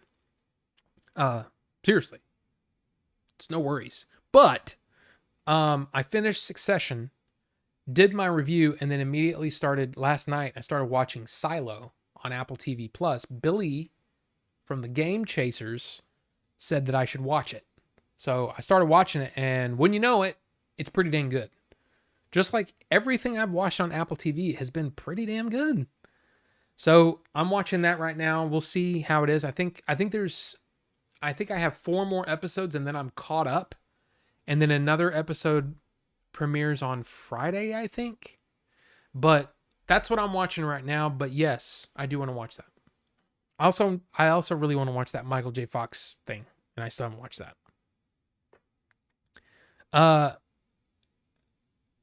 No shit, their subs went up. I'm one of them since I can't use my friend's account now. I don't know why people thought they were going to drop all their numbers. I'm paying for the 4K HDR version, which is $20 or $21 a month. Oh, okay. I mainly got it from my dad because he Netflixes a lot. Yeah, I really kind of want to bump up to the 4K, but we haven't been watching it.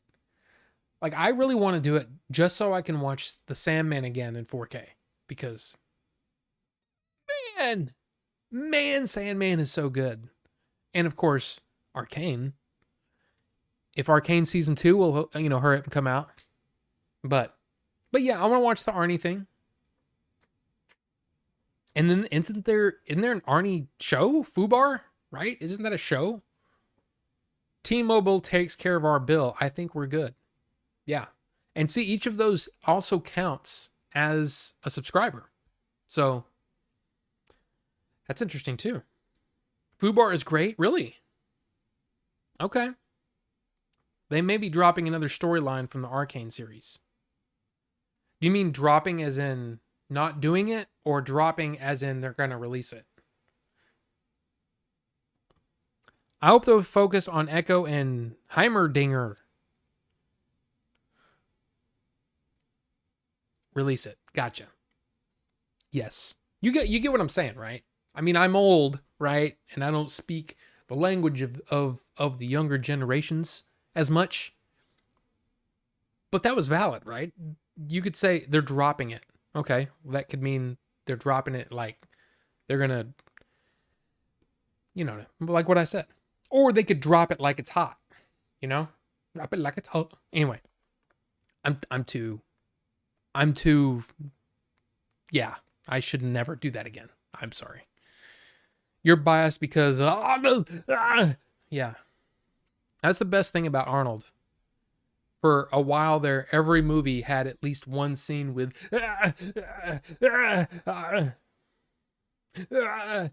Total Recall with his eyes, Yeah. You mentioned Jamie Foxx earlier. Did you watch Day Shift? LOL, I love that movie. Did I mention Jamie Foxx earlier? Did I? In what context? I don't remember saying anything about Jamie Foxx.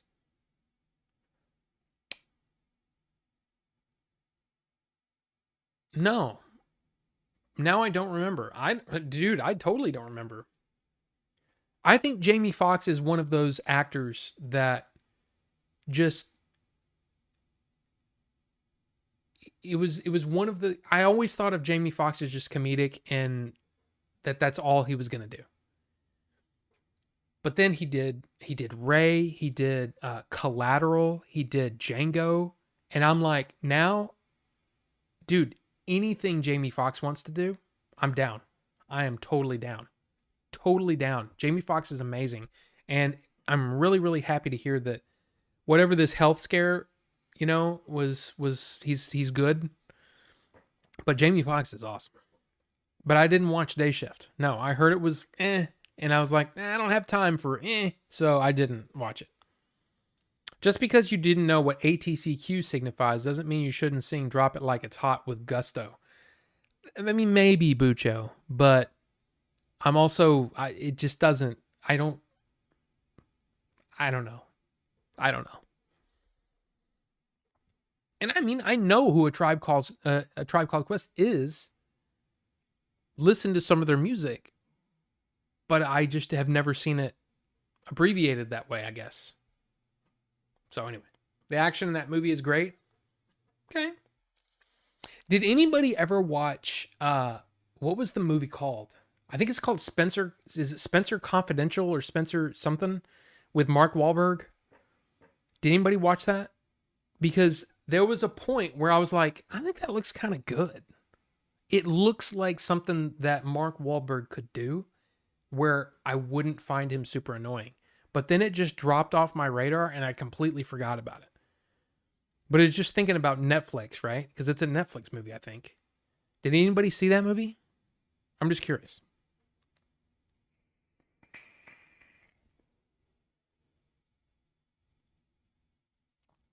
This is pretty badass.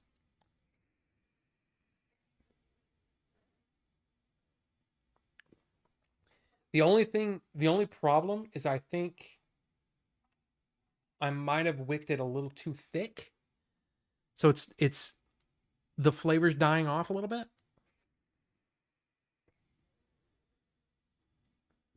Man. The nectarine really sets that off. It's good.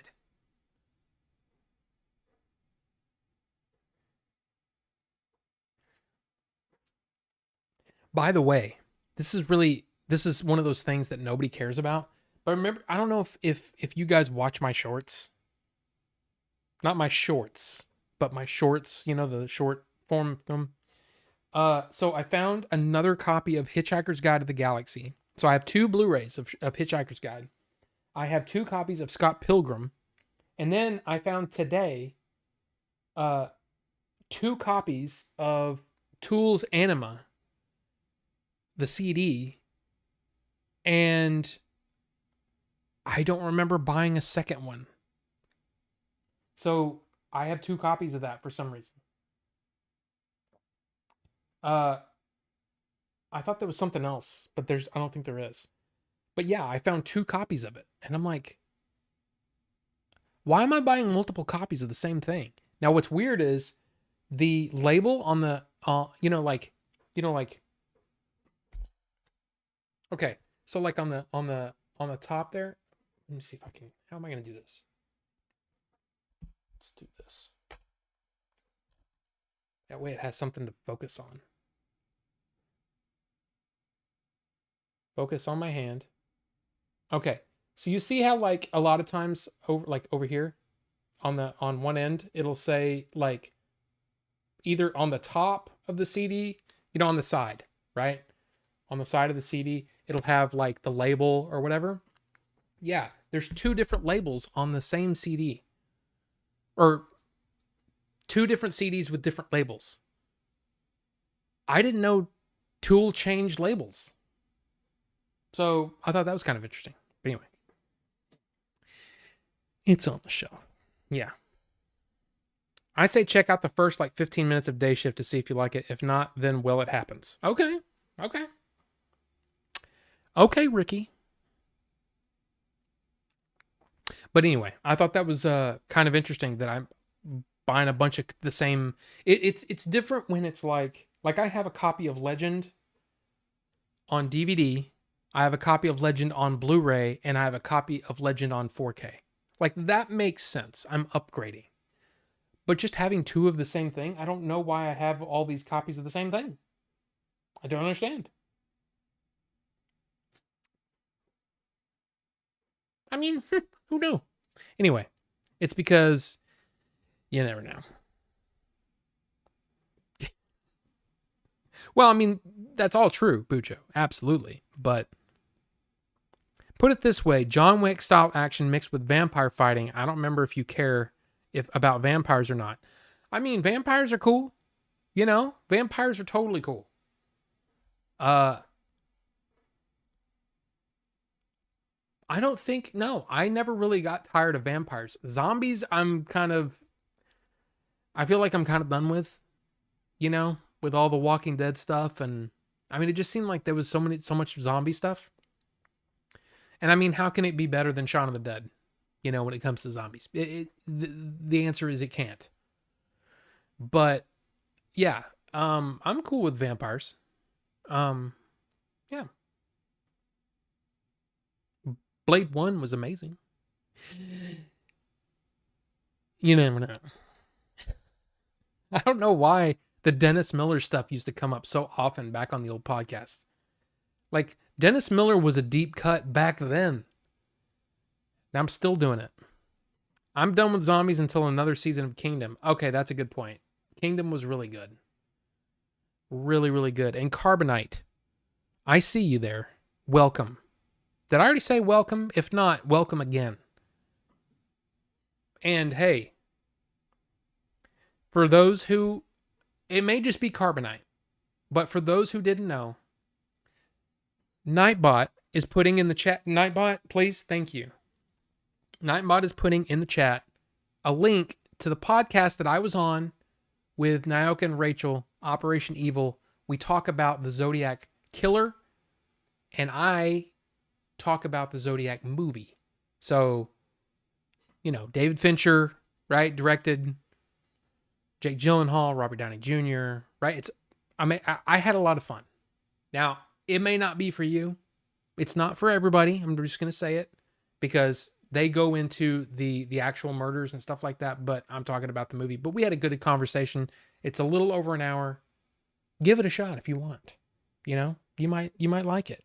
Or you might go, Rob, you suck. Okay, buddy, you just completely suck. I don't know.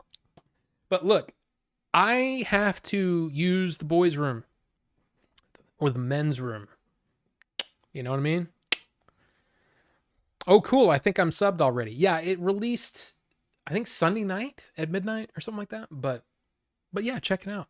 It's out there. 1 hour 7 minutes. June 12th. Oh yeah. Sunday night at midnight. So Monday morning. Anyway.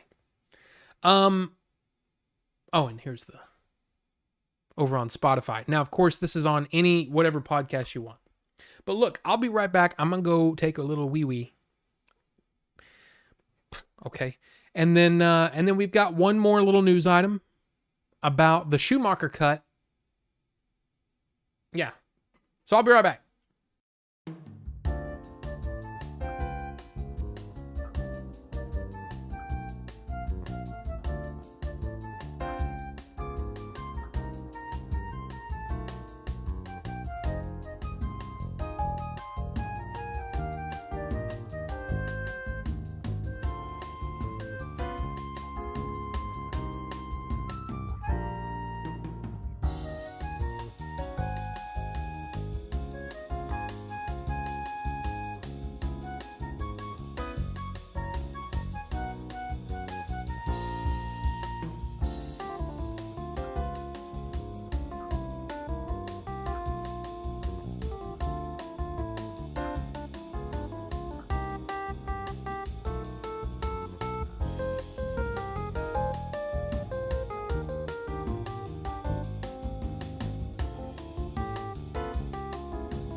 And welcome back to the show, Patricia.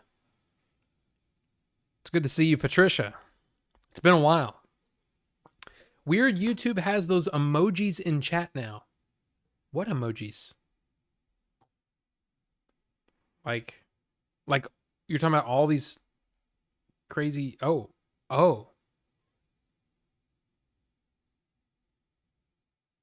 What are you talking about? Haven't those emojis always been there?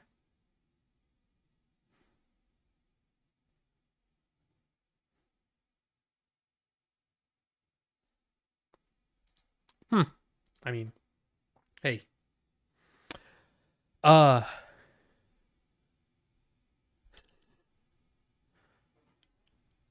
don't even know what that is.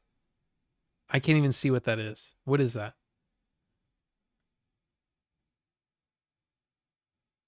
Pride flower rainbow heart. Okay. Ones that float up in chat. Wait, what are you talking about? Mine aren't floating.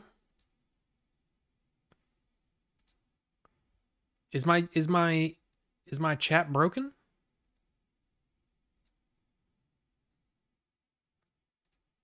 I don't know. Rob, have you considered making Patricia a mod so this chat is better protected from Satan? No, I haven't.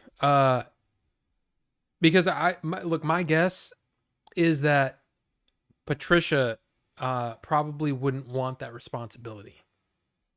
And I'm afraid of giving someone like Patricia, no offense, Patricia, but I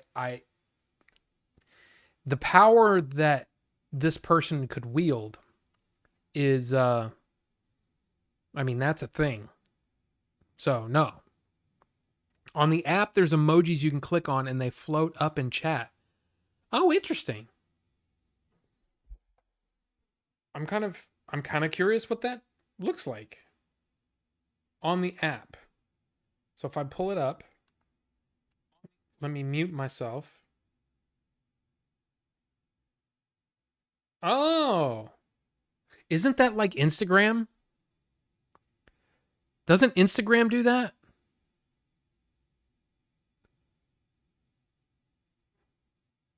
Weird. Does it show up for you guys too? So if I go 100%, 100%, 100%. Weird. Didn't know. Yeah, okay, okay. So it works on, okay. Weird. All right. I mean, it's kind of, I mean, look, it's just another a little addition. I didn't know what you were talking about. I was like, ooh. I was like, I've seen emojis in chat all the time, but yeah, okay. Okay. Okay. I'm glad there's not a Satan emoji. Ah. So, by the way, I don't know if you guys knew this, but this past weekend was I think it was called Fan Expo Dallas, and it was ridiculous how many people were there. Hayden Christensen was there. If you're a fan of the Clone Wars show, you had Matt Lanter was there. Ashley Eckstein was there. James Arnold, I almost said Thomas. James Arnold, isn't it? What is his name? James Arnold something. So basically, Obi-Wan, Anakin, and Ahsoka were there. Rosario Dawson was there. And Kevin Smith, Jason Lee, and Jason Mewes was there. But also, Kevin Smith was on James Arnold Taylor. Yeah, for some reason I was trying to say, like, what was the kid in Tool Time, freaking Home Improvement, Jonathan Taylor Thomas, right? James Arnold Schwarzenegger.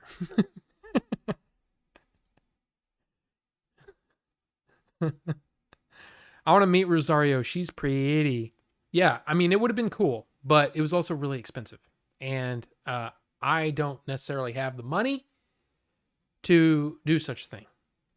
But Kevin Smith is also in the news because apparently he has said that he has received a copy of the Batman Forever Schumacher Cut and that he's going to publicly review it next Monday, I think on the 19th. Now, here's the thing. I have the fan edit of the Red Book edition, right, is what they called it, where they took a lot of the deleted scenes and put them back into the movie so that you can kind of see the story that Schumacher was going for.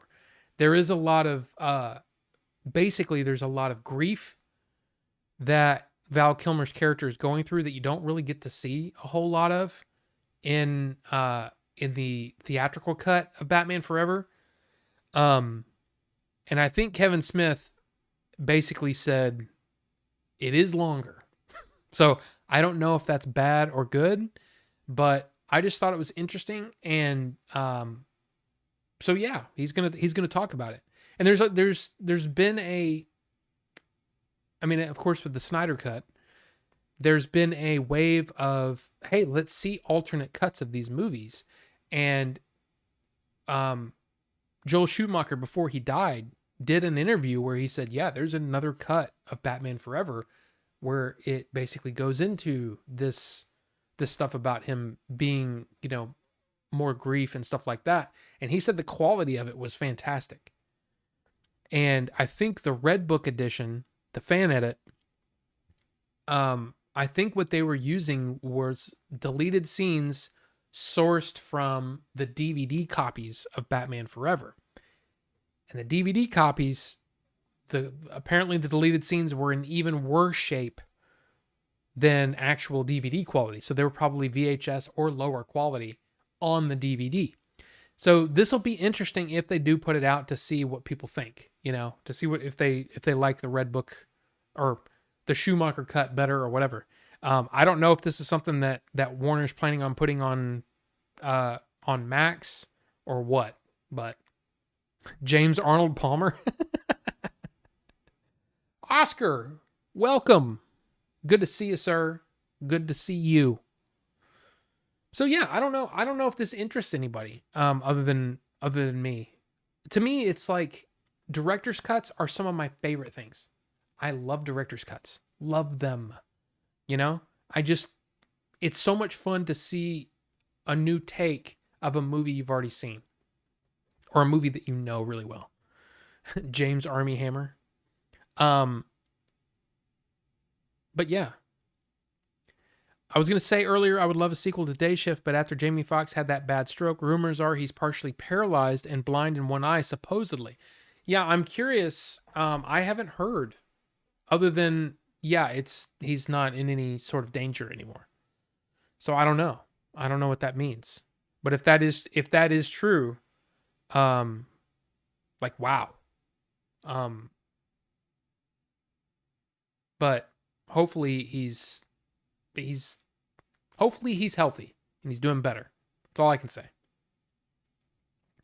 But yeah, again, it's more about the fact that, like I said, I've already seen that copy of the Red Book edition. I would be curious to see it. As you know, I think the Alien version, the 4K version, where, you know, Ridley Scott basically did a kind of an alternate cut of Alien that is a little faster paced, but it has some deleted scenes brought in, which I'm not a huge fan of.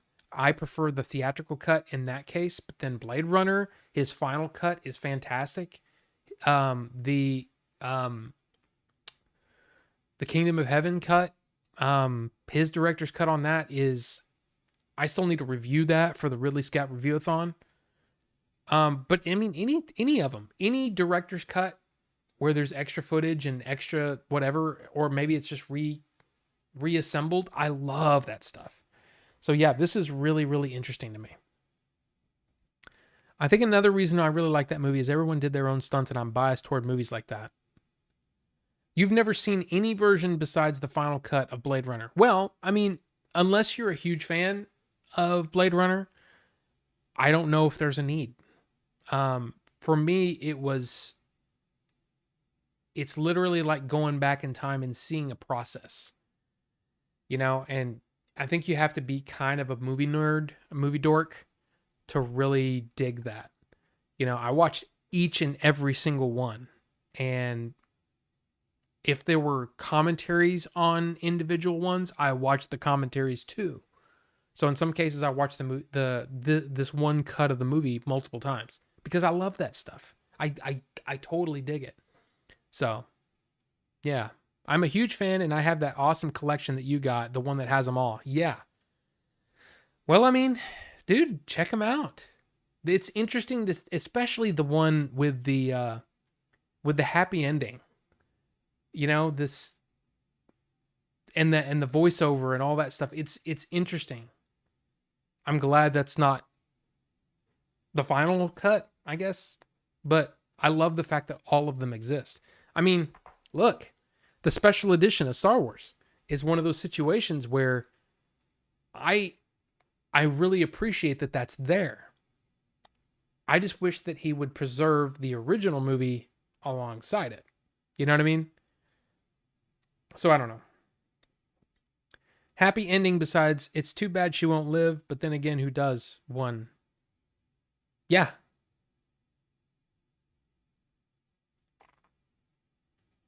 Yeah.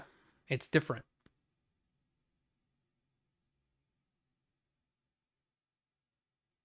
But yeah, man, Blade Runner is one of those where I totally get it. When people say they don't like it and they don't vibe with it, I totally get it.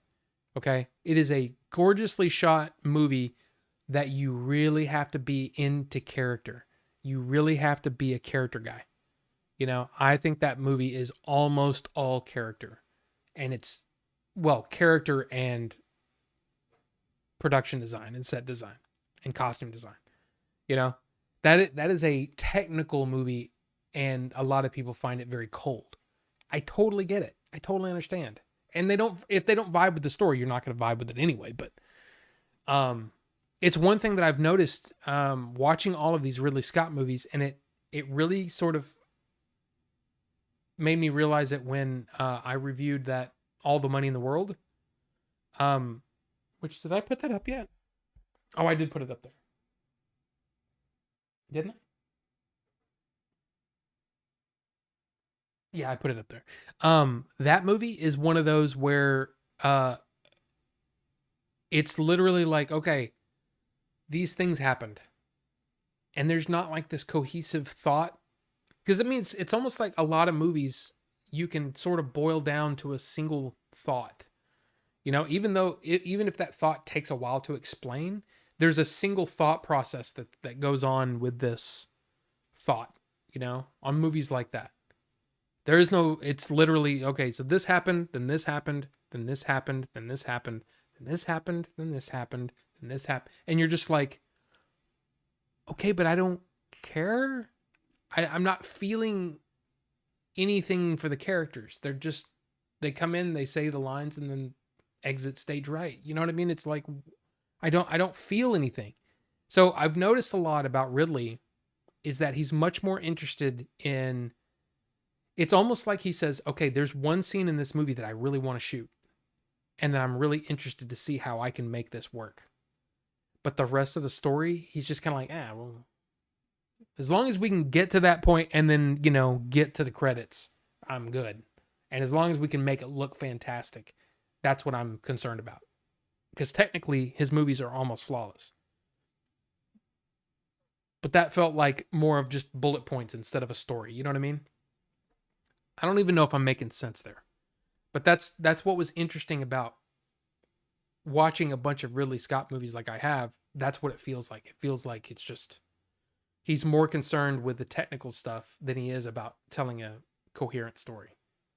And every now and then when he does get that really good story, he knocks it out of the park because he's technically amazing. But he's not as interested in the story part of it.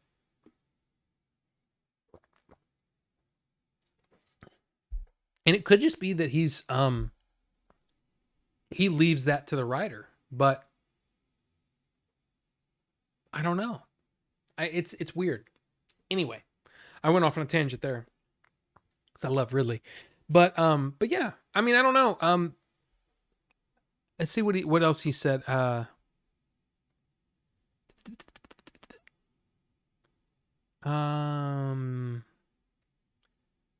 does he say here? Directed by Schumacher and co-produced by previous Batman director Tim Burton, 1995's Batman Forever marked Val Kilmer's debut and only outing as The Dark Knight, following Michael Keaton's performances in Batman 89 and Batman Returns in 92. For its villains, the film also introduced Jim Carrey as Edward Nygma, aka the Riddler, and Tommy Lee Jones as Two-Face, formerly Gotham District Attorney Harvey Dent. The later villain was previously... Batman Forever is best known for its overtly campy and colorful tone, which stood in stark contrast to that established by Burton's entries into the franchise. Following Schumacher's passing in 2020, fans have rallied for the director's own cut of the film to be released. In September of that year, Warner Brothers confirmed that the Schumacher cut of Batman Forever does exist, but noted there were no plans to release it to the public. So maybe this is a ploy by Warner Brothers to try to see if Kevin Smith can drum up enough interest that people start demanding the Schumacher cut. You know what I mean? I mean, who knows? It could work. Me personally, I would love to see it. I like I said, alternate cuts are amazing. So anyway, there you go. And that's kind of the news. I mean, yeah, we had Warner Brothers and their cuts. Well, I mean, most studios have multiple, versions of a lot of their movies. But Warner Brothers just sees that there's a benefit there. I'll tell you this. There are probably alternate cuts of multiple Star Wars movies. There are probably multiple cuts of, you name it. There could be another cut of it. There could be a different cut of just about anything. And the difference is a lot of times the directors say, no, this is the version that I think of, or this is the version that I like, I prefer. I don't want any of the other versions put out there. But Warner Brothers is, in my opinion, it's kind of a shrewd move to say, hey, there is this alternate cut out there. Maybe we see if people want to see it, because it gets people interested in Max and all that kind of stuff. It's marketing, right? It's just marketing. So, Wraith, what do you think of Blade Runner Director's Cut? The I'm assuming that I don't know exactly what you're saying, because there's like a director's cut and then there's the final cut. Fact of the matter is, I enjoy all of them. I enjoy the work print. I enjoyed the happy ending one. I just love them all. Some really good cuts, Yojimbo. I thought you were going to say like cold cuts. Like Oscar Mayer has some good cuts, you know? Hillshire Farms has some good cuts. But no. For he is a master swordsman. I mean, I get it. I get it. But yeah, I love all the cuts of Blade Runner. I've seen them all. I enjoyed them all. I really did. I think the final cut, though, is the most complete version of what Ridley wanted to put out there. And that includes the question of replicants. I'll just say that. So some people like it, some people don't. Harrison Ford doesn't like that. But Ridley, it's obvious that Ridley definitely preferred the version in the final cut, where it's pretty obvious that he's a replicant. Anyway, I can't wait for the new Last Jedi cut. Original was bad, really bad. I think that there are there are probably multiple cuts for that. There are probably multiple cuts for all of them. Alternate endings for Rise of Skywalker. There's probably, think about all the Rogue One footage that was changed. When Tony Gilroy came in to basically finish the movie. I would love to see all of it, because it's all interesting. And it's kind of like how, to me, it's like this.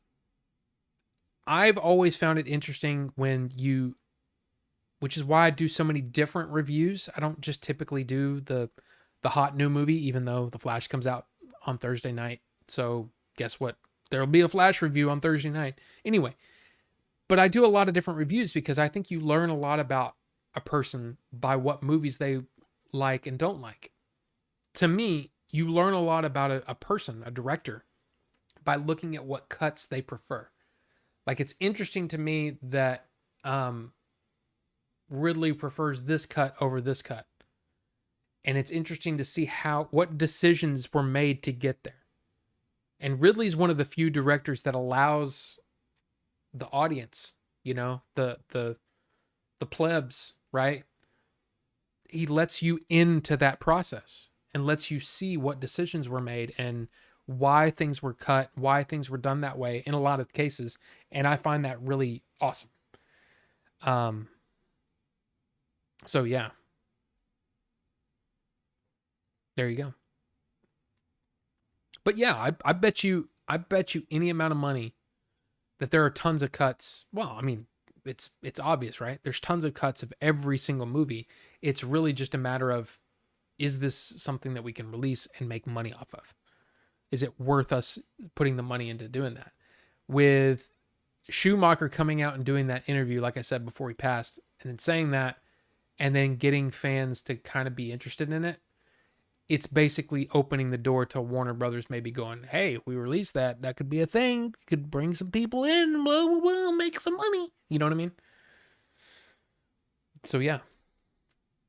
Anyway. You like the Alien 3 theatrical cut better. I can honestly see that. And because I like both versions of that movie. I'm one of those that I always liked Alien 3. Now, I remember we saw Alien 3, was it 92 is when that movie came out, I think.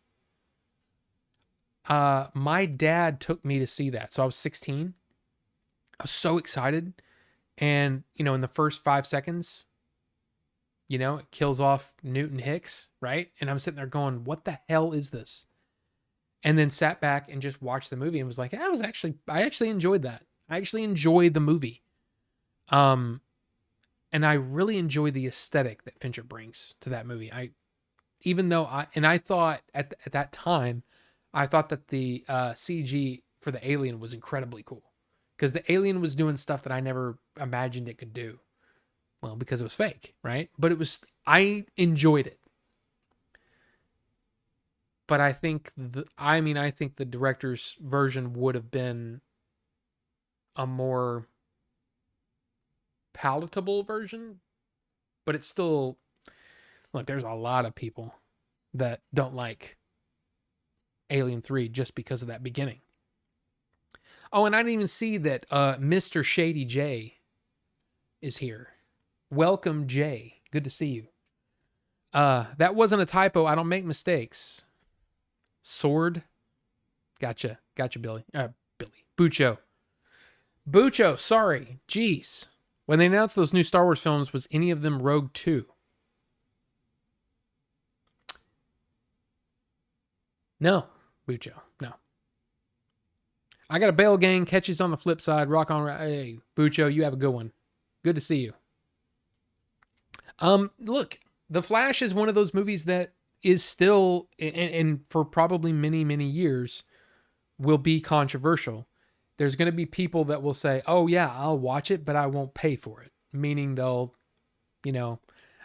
surf the 7 seas of the internet. And you know what? There's nothing I can say. Except that whatever you think of Ezra Miller, whatever you think of Ezra Miller's politics or the trouble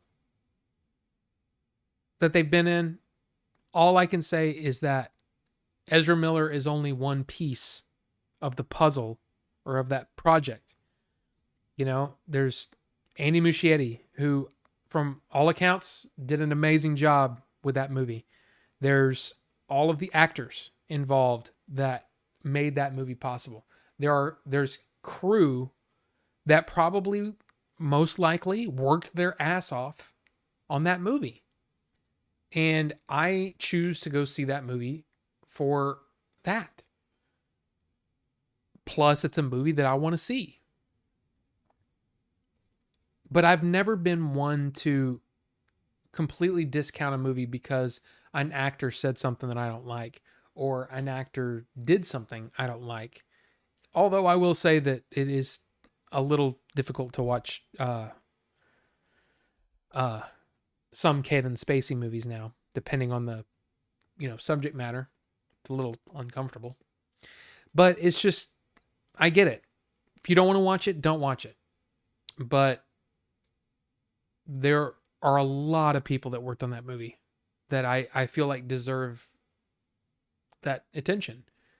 Like, for example, Andy Muschietti, right? Directed, I think he at least co-wrote that script, okay? His performance on that movie shouldn't be graded by someone's hatred of an actor that's in that movie. You know what I'm saying? And that's where I feel like it's a bit unfair. It's unfair to Andy Muschietti. Now, was it wrong of Ezra Miller to do those things? Yes. If all of those things happened, then yes. But here's the thing. I don't think there's been any actual charges being I don't know the correct terminology. I don't think charges have been whatever. They haven't been charged with those crimes.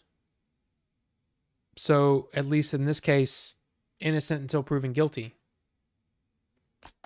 I mean, how many times on the internet have people just said, okay, well, they're a piece of shit, and then it comes out, oh, they're actually innocent. Oh, okay, so you're going to take back all those things you said? Probably not. All those things are out there.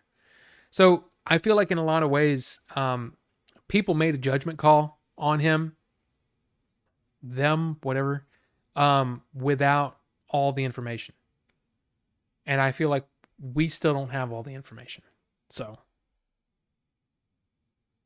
why, if all that's true, follow the logic. If all that's true, then why would you? If you don't want to see the movie, don't see the movie. But if you wanted to see the movie, and you're boycotting it because of Ezra Miller, whom no charges have been brought to them, why would you purposefully boycott a movie that could affect all of the careers of everybody involved with that movie? You know what I mean? It's like, here's another example. Okay. Adventures in Game Chasing. Do you think anybody looks at that IMDb score and says, I'm not going to watch that, or I'm not going to purchase that, or, hey, I'm going to look at that and say, maybe I'm a studio head and I don't want anybody from that movie to work on my movie because of the bad IMDb score. It must be a piece of crap. Ever thought of that? Ever thought of the fact that the IMDb scores, the scores you give on everything, might be seen by someone else and could affect that person's career? I guarantee you the people that were putting ones on that either absolutely don't care or don't realize that it has that much of an effect. So, from my perspective, I wanted to see the Flash movie before all of this happened. I'm going to go watch the Flash movie.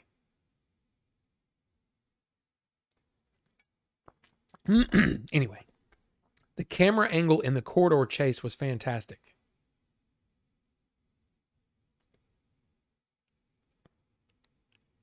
Was that in regards to something I said earlier? I'm sure it is, because I don't know what you're talking about. Corridor chase. I like Ezra Miller as the Flash. I do too. I feel like the character was purposefully annoying, kind of kiddie annoying, young person annoying. And I hear that in this movie, a lot of that is talked about and referenced because of the younger version of himself, i.e. the Flash, that he's going to visit. So I don't know. It's going to be interesting. That's all I'm going to say. It's going to be interesting. I'm excited. I'm excited to see it. Damn, that's good. Apple strawberry nectarine. Man. Freaking tasty. Freaking tasty. So, it's 9:15. Do you guys have anything else? I mean, of course we had, unfortunately we had Treat Williams who passed away. We had Cormac McCarthy, the writer of The Road and All the Pretty Horses, and he actually wrote the screenplay for The Counselor, a movie I didn't really enjoy, but The Road was like, holy crap. Yes, Jay, Treat Williams passed away, a motorcycle accident, 71 years old. I don't honestly know if I've seen anything with Treat Williams. I know my wife used to watch Everwood. I don't know what that is. And she was like, oh yeah, I heard about that. But yeah. Deep Rising. Yeah, see, I never saw that. Never saw it. Never seen Hair. I have not, Cosma. I have not seen that.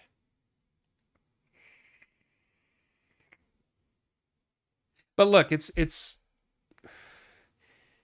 Wasn't he in the substitute or the second one? Oh yeah. Yeah. He might have been in the second one, and then it was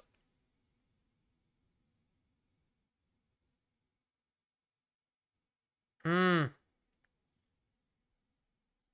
who's the actor in the first one? He was in Inception, and I can't remember his name. The actor's name. But yeah, you're right. You're right. I never saw that either. I never saw either one of the substitutes. Jake from minor league in the first, right? Yeah. Is that the same? Tom Berenger. That's his name. Yeah, Tom Berenger is in Major League, right? I've only seen Major League once, probably 15 years ago. Maybe longer, 20 years ago. I look, hey, Jay, I mean I know you're a Cubs guy and you're a baseball guy. I'm not a baseball guy. I don't I know how to play baseball. I know the rules of baseball. And yeah, I can watch baseball, but I don't actively watch baseball. You know what I mean? I have a working knowledge of baseball. That's why you aren't. Well, see, there you go. Not athletic. Not athletic in the slightest. But yeah. Ah. So what do you say? We up for some Tears of the Kingdom? We up for some Tears of the Kingdom now? Because like I said, I'll have to the whole Diablo thing. I'm gonna have to try to see if I can maybe find a different class to play or something like that. But I am not enjoying the sorcerer in Diablo, and I haven't downloaded the new thing. The 7th level. What's up? How's it going? Good to see you. Good to see you. So let's do it. Let me see. I've got to close these, right? Hold on. Close. Let's put this here. And then put this here. Hells yeah, Tears. Yeah, man. So yeah. There you go. Wait, is that all coming through? Yep, it's coming through. 165 hours in, might need to take a break. Getting burned out. Not me. Let's see how I'm doing here. Oh, 145. Okay. Yeah, I'm still loving the game. But I've got a lot of things. I've got of course I've got Majora's Mask there. I did the whole what is it,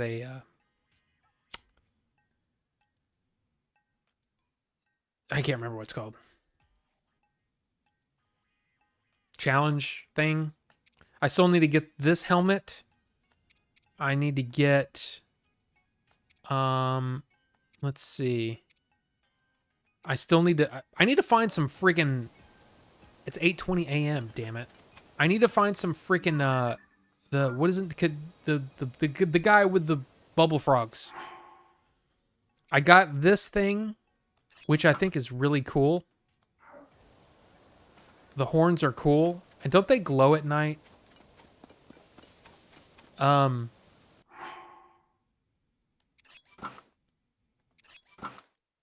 Yeah, that looks weird.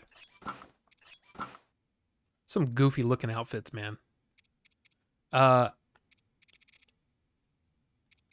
Let's see, what is... Oh, the Zonite. I don't have the Zonite armor. I don't have the rest of the Divine Helms. I got the lightning thing. I don't have all of these things. I don't have Tingle. I'm missing a Phantom thing. So yeah, there's a lot to do. I just got the Zonite armor the other day. Well, you can't show it off now, can you? No, you can't. Let me change into something more comfortable. Okay. Because, yeah. That's, to me, that's the look right there. That's the look. You see that? That's the look. So yeah. Already sold mine. Used the money for the Asus ROG Ally. You're way ahead of me. I haven't even been to the Gerudo area yet, really. Been trying to get side quests done, level up close. Yeah, see, I haven't been leveling up anything because I leveled up this all the way. So my armor's at 72. So when it's time to fight a big battle, I'm fighting with that. You know? Haven't played this at all. The day it arrived, it disappeared in my son's room and never left. But when 16 gets here, it is mine. So you're going to play Tears while he plays Final Fantasy 16? Because, I mean, I kind of want to play, 16 as well. You know? Let's see. What else do I have? I upgraded some of the what do you call it? The Korok stuff. So yeah, basically what I've been doing is I've been going around a lot of the caves. So if I find a cave that hadn't been done, I'll go in there and see what's in there and do the thing. So let's do that. I'm playing 16. My son can deal. Oh, okay. I get you. I use the climbing gear shirt and fierce deity pants. I mean, yeah. I just feel, dude, I love Breath of the Wild so much that that's what I do. Oh, okay. We're just in the thing. So let's go ahead and because this dude, I'm telling you, Majora's Mask, man, put that on. And you don't have to worry about them attacking you. You can just go, you do the thing what you came in here to do, and you don't have to worry about them attacking you. It's great. So I'm finding the bubble frogs. Let's go down here. Let's see if we can find ourselves a bubble frog. Bubble frog, where are you at? I didn't really mean to fall all the way down here. I thought there might have been a thing. Another area. Okay. Carbonite Diablo 4 is I'm not really agreeing with it. I'm finding it a little annoying. Okay. Come on, let me up. Let me up.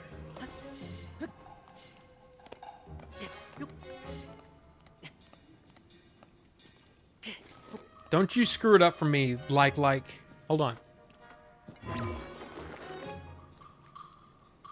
Man, it went green too.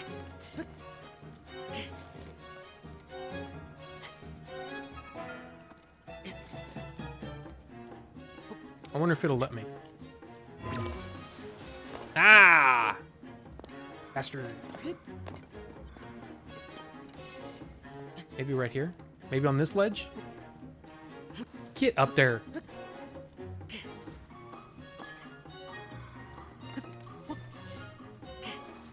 Dude. Okay, you know what? Screw you. Okay. Diablo 4. It's just...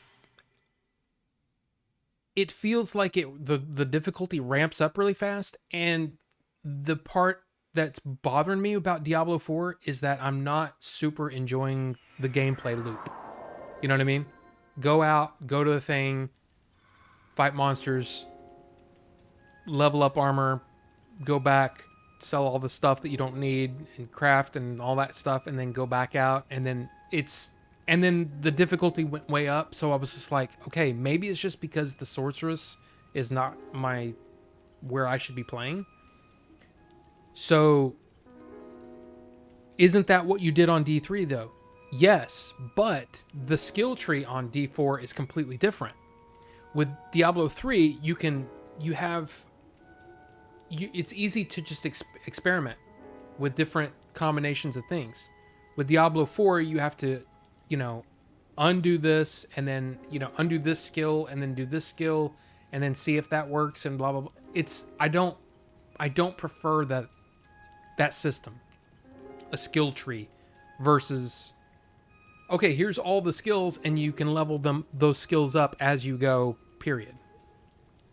And maybe, I guess, what I could do is just go around and try each one, but it's almost making you, or not making you, but it's suggesting that you focus on a certain thing.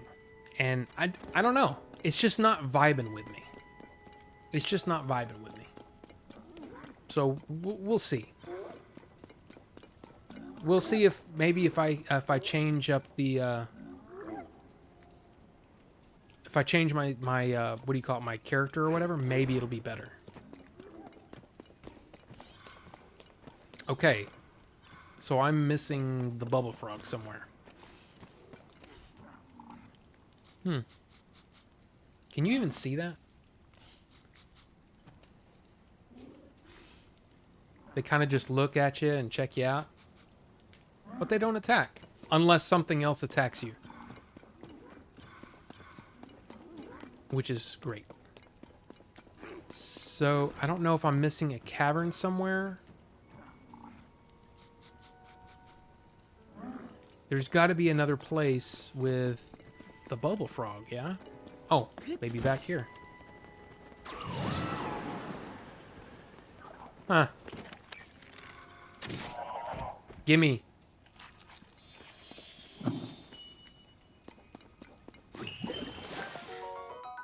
Always getting in the way.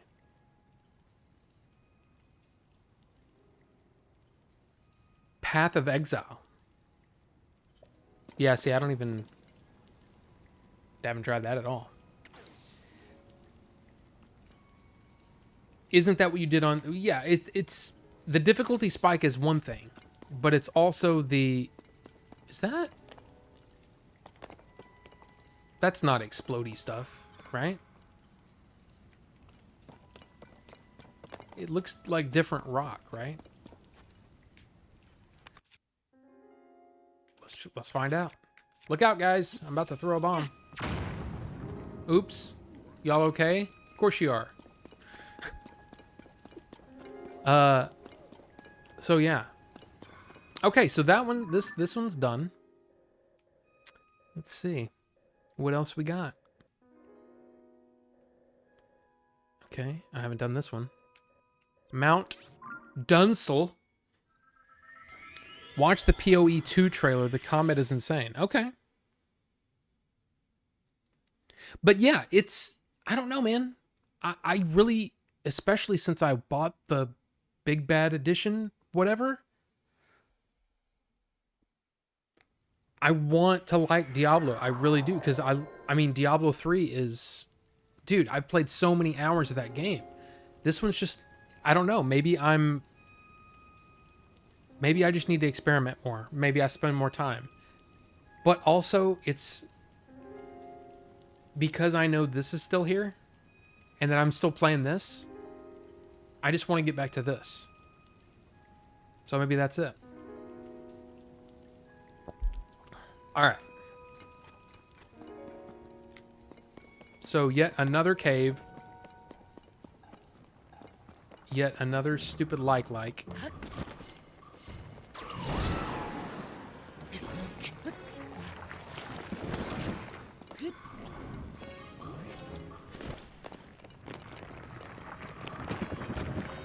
F your rocks. Oh, you bastard.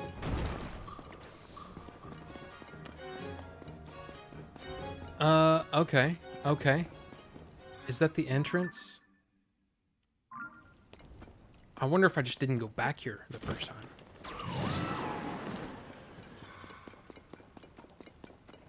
Okay, electric guys.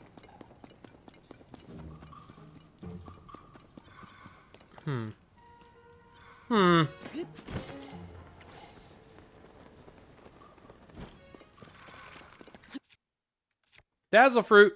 In the face. Die. Dude, I love that. I'm telling you, I never fight those guys anymore. Ever. Because they suck. And I don't like it.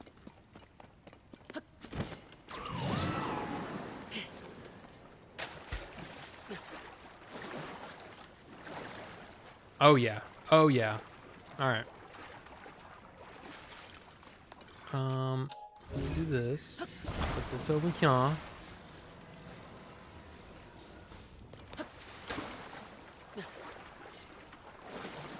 You and Gary should compare notes on this game. Well, I mean, I've done quite a bit. Let's see. Okay, Sapphire. Okay, cool.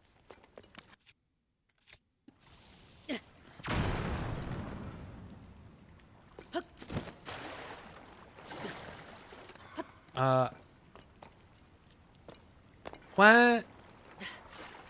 No bubble frog guy? What the heck, man?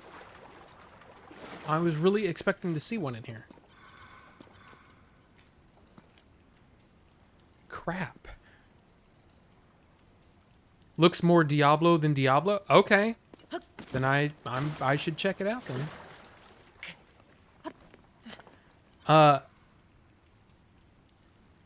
It's what I thought Diablo 4 was going to be. Okay. I don't know how far he is. Yeah, I've got a lot of hours in this, and I've done a lot of the. Oh, it's up there. Look at that. Or there's at least something up there.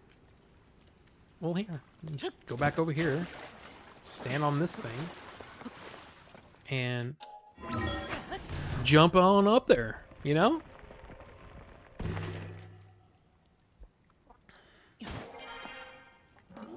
And who needs to worry about you guys? Oh, this is a different entrance to this cave. Right? Okay. Okay. So what is that? Mount Dunsel Cave, Mount Dunsel Cave. Okay. So I'm still missing the guy. Where is the bubble frog?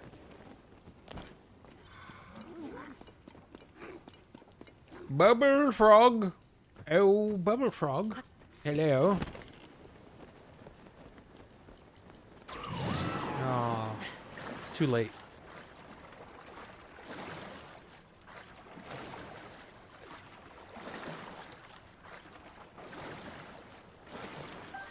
I'm gonna look into this Path of Exile thing, but it just sucks to spend that much money on a game and then go, yeah, I don't really like it. But I mean, that's how it goes sometimes, right? I did that with what was it? I was gonna say both Hyrule Warrior games, but the fact is, I play a lot of the Age of Calamity. The regular Hyrule Warriors, though, I barely played that at all, and that was $60. It's just, I hate that, you know? I hate spending that money and then being like, crap. Okay, okay. Is that where I came in?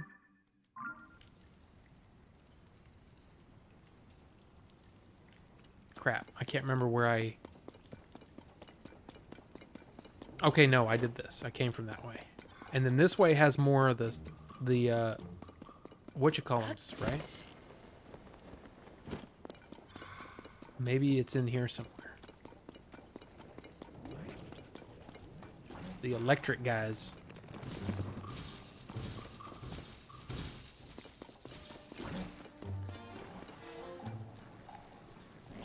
Yep. Maybe. Up there? No? Is that a thing up there? No?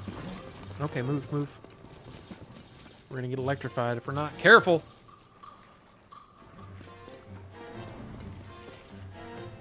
Well, let's just look this way. Let's just look this way, okay? That's just the entrance, isn't it? Oh, he's gonna attack, isn't he? Are you gonna attack me now? It's the stupid likes, man.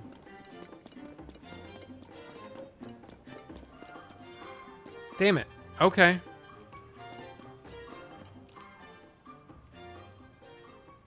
Maybe if the music calms down. Okay, well. What shall I use? So I'll use this. Yeah.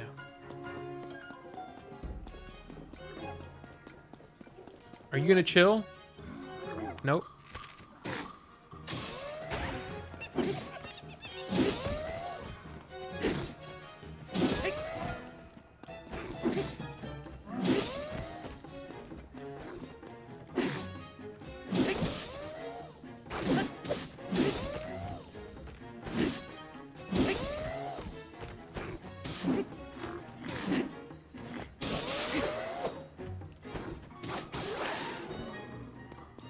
Hey, give me that stick. I'm gonna need something.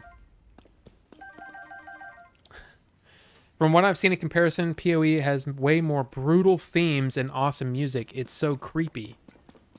Well, I'll say this. I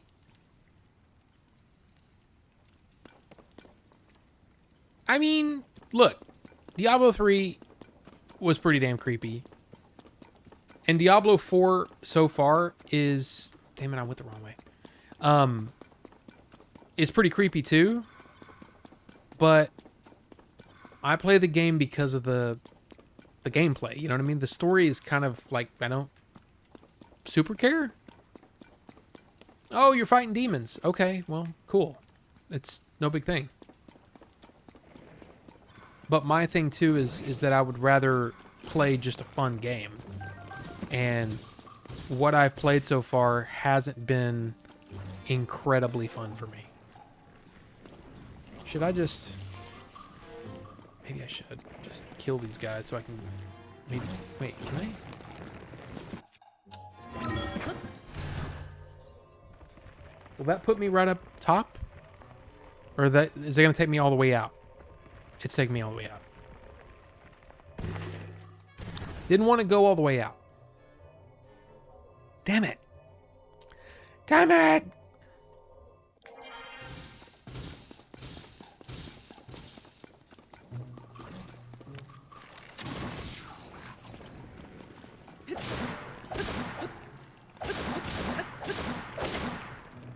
Oh man, this sucks. Okay. Oh yeah, well, yeah, of course it does. I guess let's use this.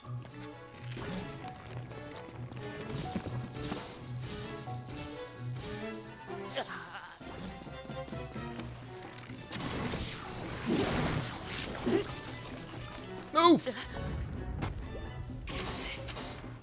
What the hell was that?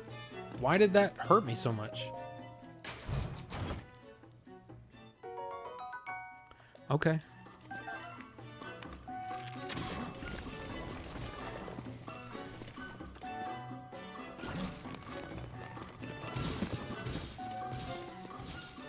And where are my guys?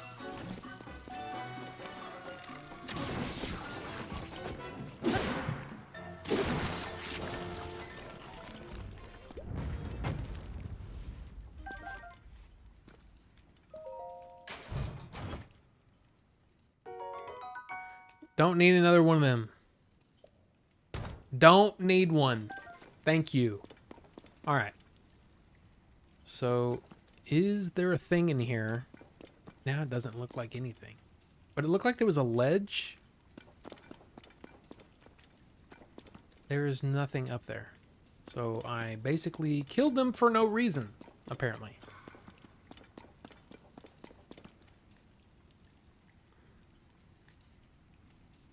Doesn't it look like that's... I don't know. I don't know.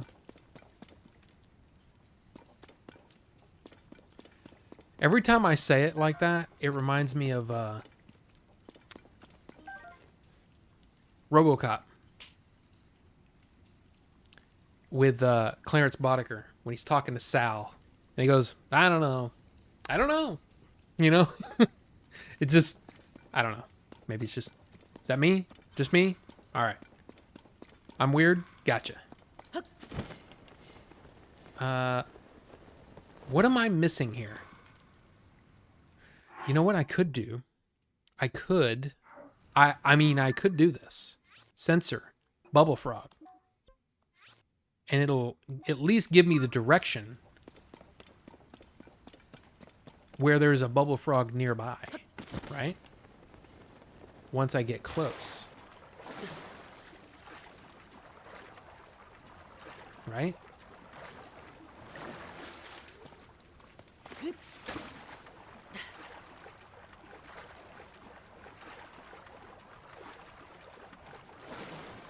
It's so weird how like this cave is huge.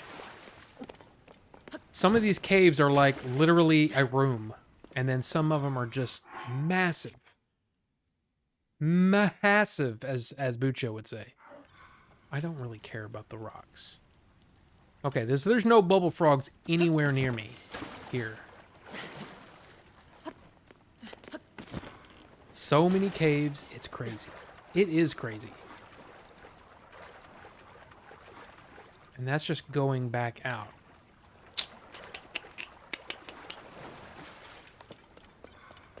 Okay. None around here. I wonder how close you have to be for those to start going off, you know? No, don't climb. I really don't like how let me talk about unathletic. I don't like how unathletic you are in the water. The water has always been like an afterthought in these games. Just saying. It's kind of a bummer. Let's go over here again. What's the cave's name? I'll Google it. It is the Mount Dunsel Cave. I mean, why not, right? I mean, we've done our due diligence at this point. Let's just find the thing so we can move on to the next thing. Because this is...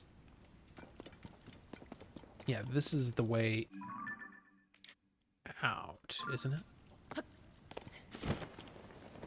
I don't know. Yeah, this is one of the ways out.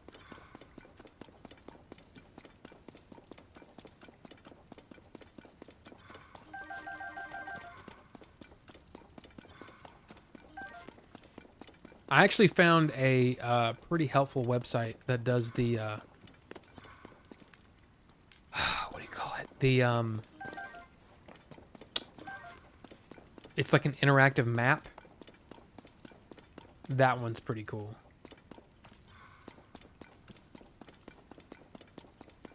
I guess I could just pull that up, but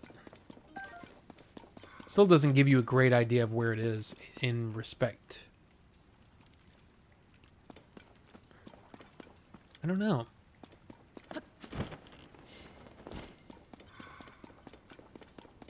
I'll tell you what I need to do is I need to fight some big stuff now, because all my stuff is getting pretty weak. Dude, that freaking the battle with the Lynels, it destroyed almost all my equipment because there were so many Lynels. There were like what, 5 Lynels? 5 Lynels in a row, and it was just like, I am getting murdered here. Wait, I didn't open this one? Oh yeah, I did. I did. Get out of here. Don't need it. Get out of here.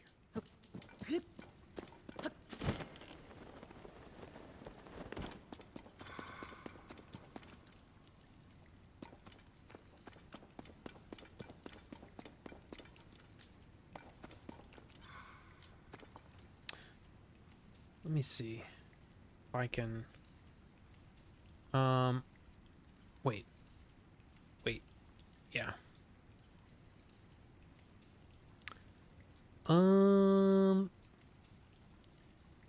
Let's see. None.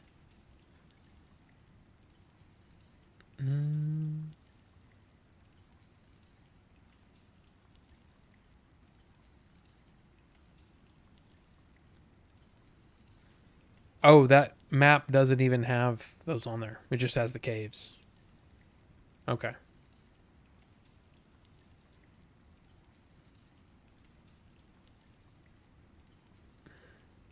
Dude, that's freaking cool. I didn't even realize it did that. That's cool. Very cool. So it's got the depths and everything.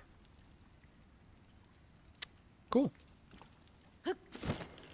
And I think I just clicked off a chat, so I'm not even seeing what you guys are saying. It says in cave with 2 rock mounds from the ground are vines. Cut them down to reveal cave with frog.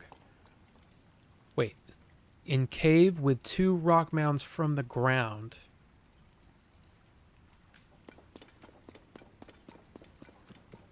Okay. I didn't see any vines.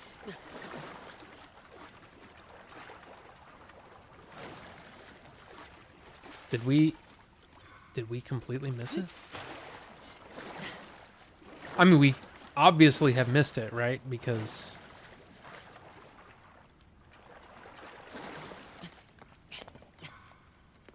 okay, 2 rock man. Okay, that's definitely not. No. Get up.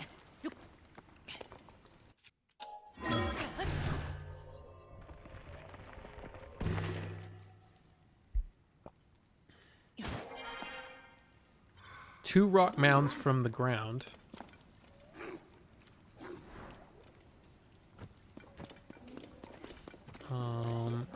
Okay, this is definitely not it because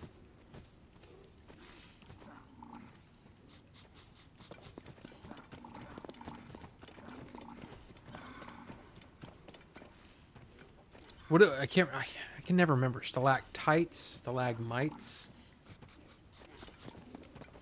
Tights from the top, mites from the bottom. So it should be 2 stalagmites, correct?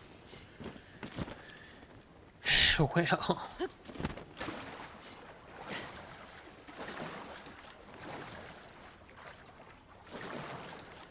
Two rock mounds from the ground.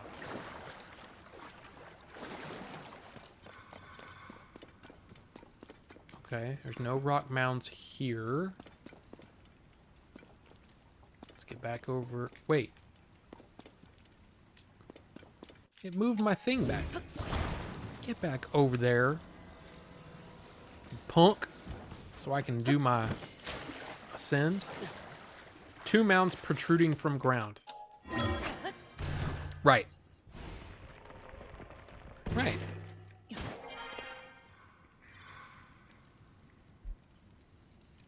Oh, over here. So we've missed some vines in here. Okay, why did they respawn?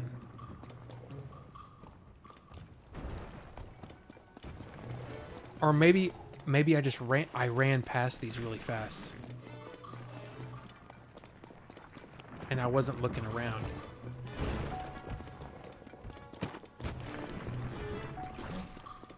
Okay, wait a minute. Let me get up here so I can be safe. And then let's look.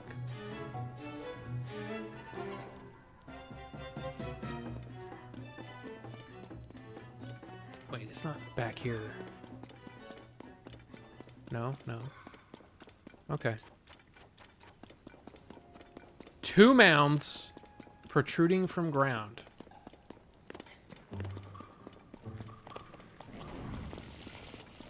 I don't see any vines anywhere.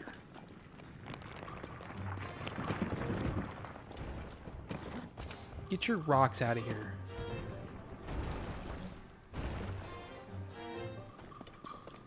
So it's probably not this, right? Dude, likes are so boring.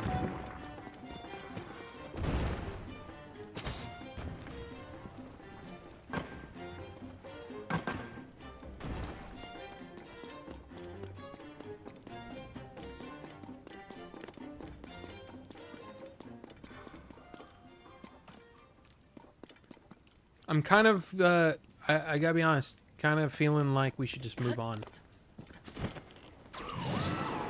There are 2 electro... Okay, so it is in here.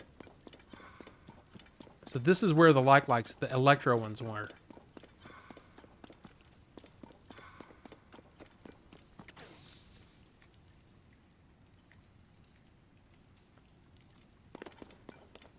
Those were the Rocky likes. These are...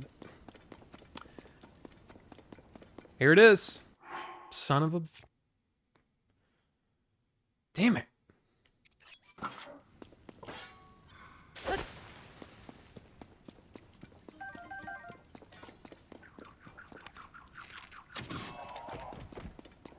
Got-y. All right. 38 bubble frog things. That's a lot, dude. That's a freaking lot. Are there any caves? Oh, I already did the cave up there. Okay, here's a cave here. I haven't done a whole lot on the beach. So I wonder if there's anything interesting there. Yeah, that was hard to see, and especially if you're just running right past like I am. Moving too fast. That's my problem. Moving way too fast. Let me see here. Wait, go back. And then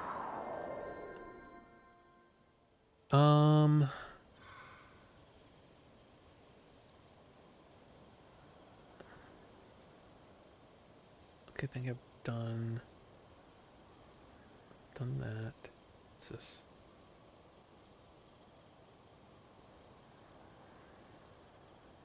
What am I missing? Okay, I got that. What is this? Got that. Got that. See, a lot of this stuff I found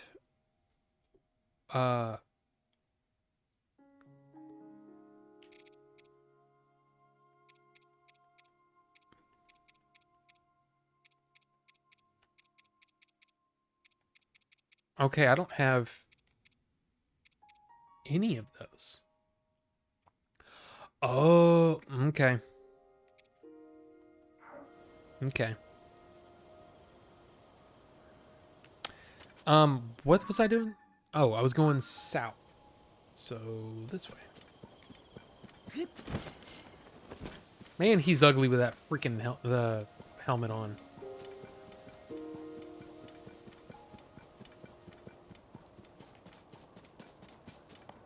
Man, Link is an ugly ass. Let me take a horse. Be faster.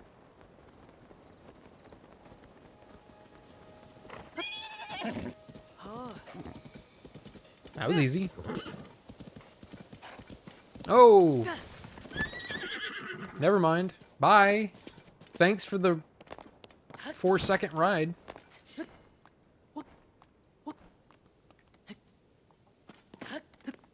Okay. Yes. Okay. Oops.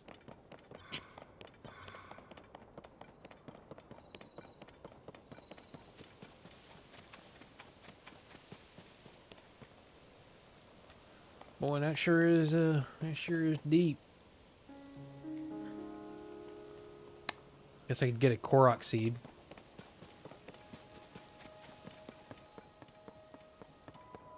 Nah, I don't want to mess with Koroks. Koroks! Who cares? Koroks aren't that interesting.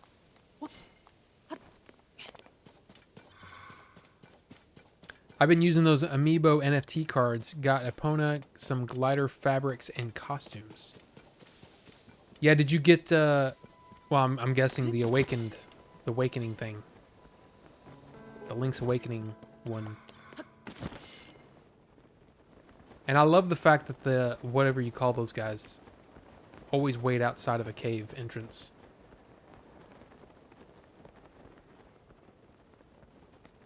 Yeah, I mean, they're cute, but I'm also kind of... I'm just bored with them. I don't care. Como Shoreline.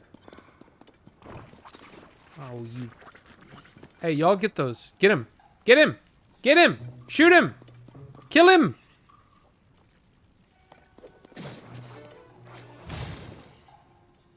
Kill the other one. I like it when they kill him and I don't have to use any arrows or anything. Thank you. I appreciate that. Took you a minute. All right, let's make sure we're not overlooking something because that happens a lot.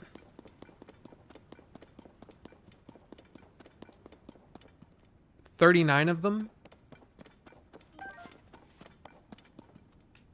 39 different amiibo cards, man. That's a lot. That's pretty cool. Did you just get that on like eBay or something? I think I might do that too. Might be fun to. I don't know. I kind of like finding, even if I look it up on the internet, it's still fun to find stuff, you know?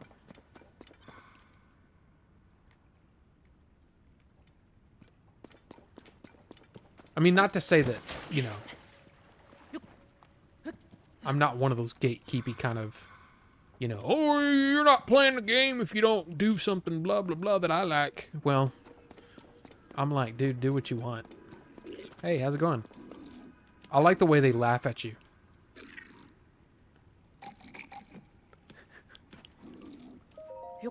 Hey, can I open this chest? Can I have what's in here? I don't want what's in there. So, alright. Alright, see you later. I mean, basically all I gotta do is knock these guys off in the water and they're dead. Dead.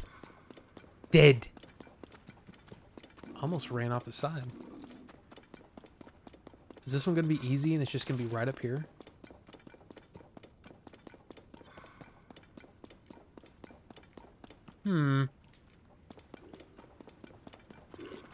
Hi. What's up? Oh, shit. Damn likes, man. They always ruin everything.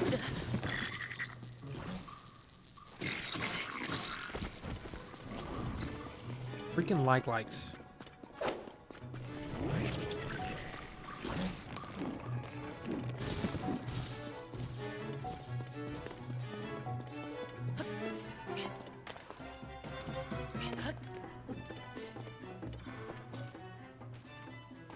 Oh, is this the well? This is the well, isn't it? Yep.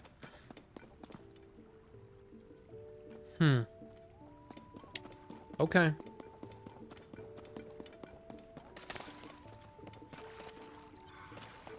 I don't know why I do that. Did you see what I just did? I went like this. I leaned back so I could see up. Dumb. Dude, get out of here, man. Will these work on these? Nope. How about ice things? Just curious. Yeah. Yeah, kill him. Kill him. Kill him. Shoot him. Shoot him in the face.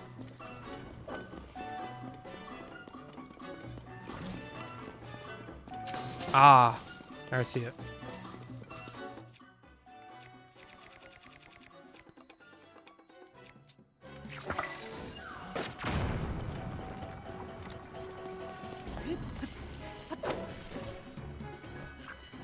Stand up.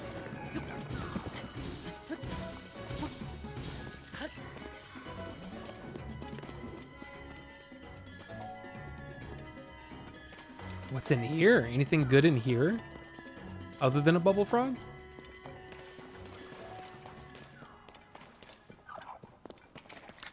Well.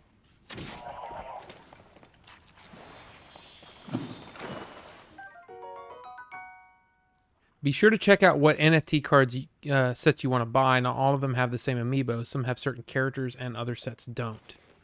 Okay. Yeah, I mean, I looked into it back into the Breath of the Wild days when it was new. But then, what are you shooting at? Is there an enemy in here?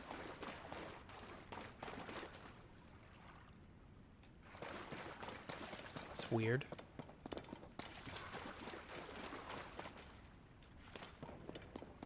Wait, is this the... Yeah, this is where I was. Yeah, I don't care. But is there anything else in here?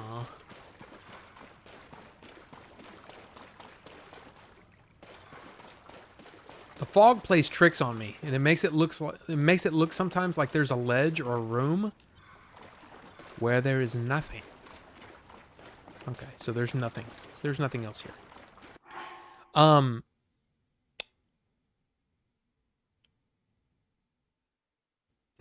I think, from Amazon. Okay. Be sure to check what... Yeah, I already said that. Okay. I have to go to the bathroom again because that's what happens when you drink a lot of water. So give me a second and I'll be back in a few minutes. Okay. Be right back.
Oh, here's a question for you guys. Maybe you guys have done this before or seen some of those before, but did anybody hear anything about that? I mean, I know I talked about it on stream before with the DC 30 movie collection that was $7.99 that, got that like amazing deal or whatever. Should I be watching like some of the earlier ones? Like I haven't seen any of the animated movies, the DC animated movies. So yeah, $8. Didn't I know Wraith, I think Wraith was the one that posted it in $8, yeah. But no, Wraith was the one that posted it in the Discord that it was on sale. Well, what it was it was a mistake. So on iTunes, they had the DC 30 movie collection. It starts with like Superman Doomsday, and then it ends with, what do you call it? The Batman versus Harley Quinn, I think. But anyway, 30 movies for literally $7.99.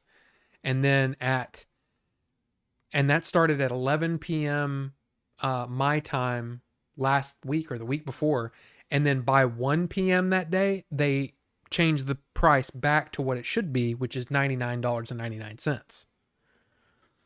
So, the DC animated movies are just awesome, but they kind of went meh after the new 52 reboots came out. I've only seen a few animated DC movies. You really should watch Flashpoint Paradox, which is in there. With the animated Constantine. Yeah, the animated Constantine is not in there, but isn't it on HBO Max? But what I wanted to do is I wanted to watch them in order. So should I go back and watch Mask of the Phantasm? And what is it? It's Batman Beyond Return of the Joker, right? Because all of those are on HBO or on Max, right? So should I watch those first? I probably should, right? I mean, but I just don't know, like, are those worth seeing? I mean, I'm sure Mask of the Phantasm, a lot of people say that that one's like the best one of the best ones, if not the best one.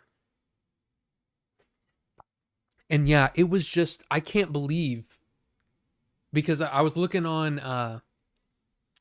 the Blu-ray.com, the the site that I go to all the time for like sales and stuff, and they had one of the movies that's part of that 30 movie collection for $7.99, and I got all of them for that price. So that's I mean, that's just ridiculous. And it was all because of either somebody, my guess is that somebody reprice, because that's probably what they do to put them on sale. They repriced the wrong movie. So Mask of the Phantasm is amazing too. Okay. Friggin' $8 for all that is an insane deal. Yeah, it is. Red Hood, that's part of that deal. What I want to do is eventually I want to make my way through all of them, because I've really enjoyed going back and reading the comics too. Is there a DC animated movie? Actually, let's do it on this. DC animated movie. Oh, order.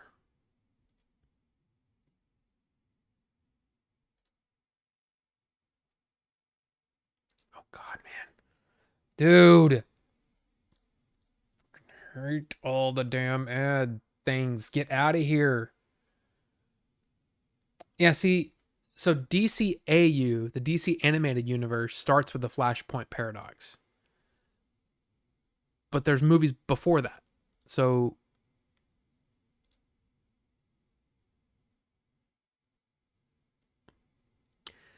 dude, yeah, I'm not going to disable my ad blocker. Sorry. Cuz Comic CBR Collider is one of the worst sites for ads. I'm sorry. Sorry, but no, not doing it. Yeah, so it starts with the Flashpoint paradox too. Okay, so I guess what I ought to do is just look at them by like release date and just watch them all. Cuz that's how I am, man. I want to watch them all. I want to watch them all, man. You going to do late reviews for them? I don't know. Oh my God, we used to have Mask on the Phantasm on clamshell VHS. Wow. I mean, here's the thing. I just did a review for a movie from 1986, and it did really well. I mean, like, not like crazy, like it's not Indian movie well, but it did pretty well. So, and I've always looked at my channel as less of a, ooh, I'm gonna get a review out for the big hot movie that just came out, and more of a, if somebody comes across a movie, they can search for a review on YouTube, and you're like, oh look, he did a review on that, cool, and I'll watch him. The way that I used to do with Roger Ebert, where I'd watch a movie from 12 years ago, and nobody's talking about it, so I can go back and read Roger Ebert's review and be good. You know what I mean? So I don't know. I got Max. I might watch him too. Yeah. I haven't seen it, but I've heard Batman versus Robin is good. That's part of the deal. Batman TMNT is not part of the deal. So are they back up to normal price? Yes. Like, they went on sale at like 11, because that's what they do. Every Tuesday night, they'll do a new wave of, it's every Tuesday. I'm sorry. So for me, Central Time, it's Monday night at 11 p.m. and Thursday night at 11 p.m. They'll usually have some sort of deal for the week and then a deal for the weekend. So they'll do them for Tuesdays and for Fridays. So they did this one thing on Monday night, and then by Tuesday at 1 p.m., so it was like, 13, 14 hours later, they changed the price back up to what it should be, instead of this deal that everybody seemed to get. Dang, I wish I saw the sale. Yeah, it was only on, as far as I know, that pricing was only on iTunes. And I'm on iTunes anyway, so it worked out for me. But But yeah. So yeah, I got it was kind of crazy. It's like all of a sudden I have 30 brand new movies in my, or brand new to me, in my collection or something. 30 movies. Well, one of them is the only one that I know of is one of them is a short. Superman, or yeah, Superman and Shazam something. And then they combined, this is the combined version of Dark Knight Returns parts 1 and 2. 30 movies total for $8. Yeah. It's on sale right now. I saw it last night when I was looking through the sales, because I do that every Monday night and Thursday night. I'll pop on there after 11 p.m. Basically midnight Eastern on Tuesdays and Fridays. I'll go and check and see if there's anything new. You know, to see if there's any kind of deal that I want to take advantage of, you know? Sometimes it's like they had, I almost did this too. It was the Lethal Weapon set. So all 4 movies for $14.99 digitally. And I'm like, I think I have the DVDs. I don't know. I don't think I didn't end up getting it, but I don't think it's on sale anymore. But like I said, every single week they'll do that. And you can check out Vudu as well. Vudu does a lot of sales like that. And since I have Movies Anywhere, most things that I buy on Vudu will transfer over to iTunes, which is cool. Anyway. Okay, so we did that finally. Let's go up here. Oh, I've done all those. I haven't done that one. Okay. I'm going to get cold, so I'm going to go ahead and put on a thing. I should have went ahead and did it, because now I'm going to have to find the thing again.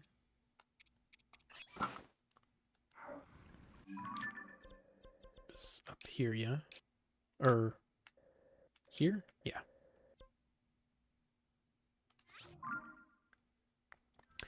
So yeah, I guess I'm going to, well, I want to watch Silo. I want to get caught up on that. And then, but I want to watch some of these DC movies, you know? Yeah, and like I said, I think Wraith posted it on Tuesday at like 11 a.m. So you only had like an hour and a half before iTunes actually ended up catching it.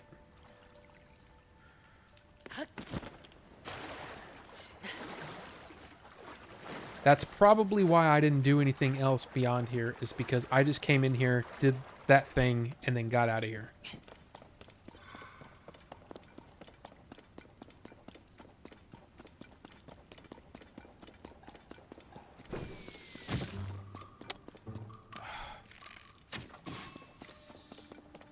I hate those things. Okay, this is huge.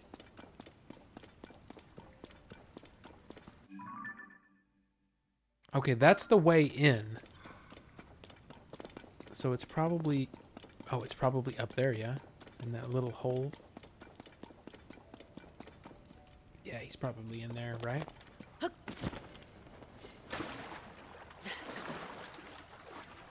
Wait a minute, I kind of remember this one.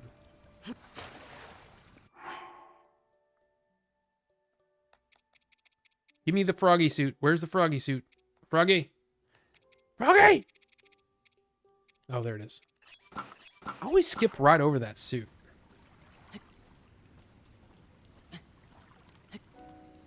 I think as long as you don't jump.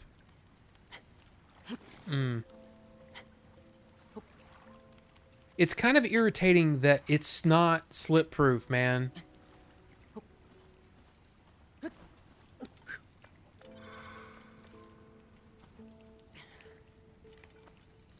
Wait a minute, this is where I was.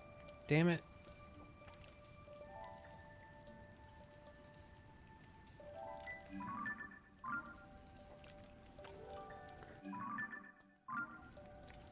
Wait, is that the way in?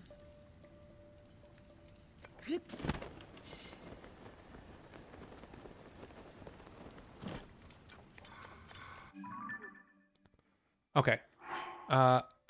Majora's Mask back on.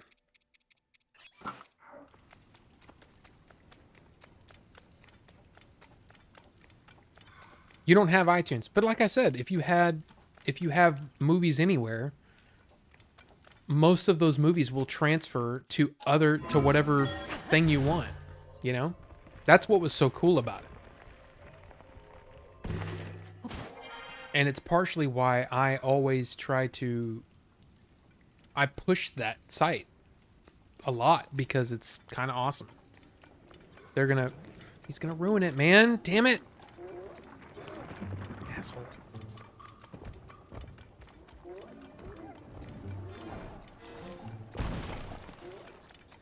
Okay.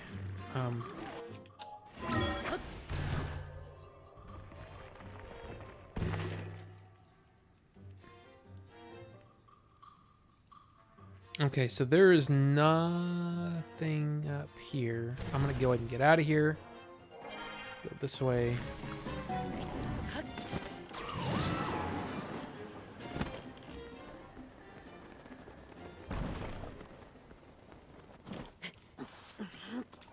Alright. So I need to look around. Here's an offshoot with another stupid thing.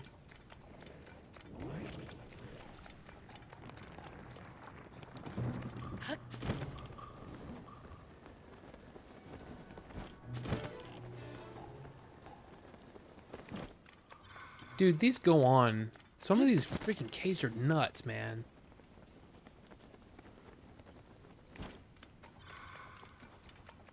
And this is the exit. Damn it.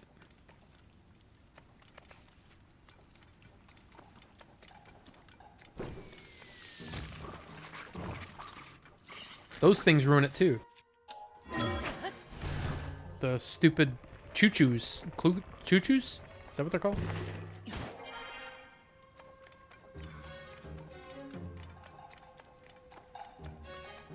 Alright. Okay, so it's in here somewhere.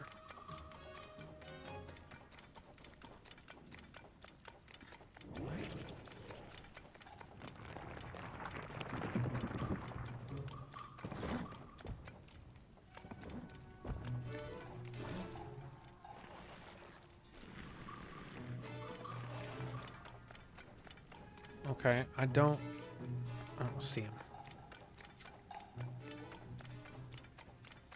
I don't know if anything really tops the big ones: Batman the Animated Series, Justice League, and Batman Beyond.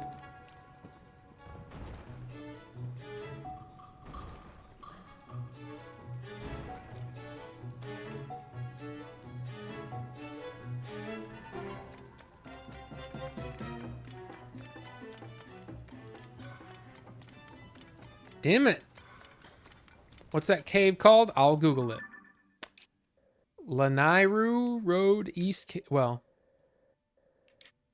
Yeah. Lanairu Road East Cave.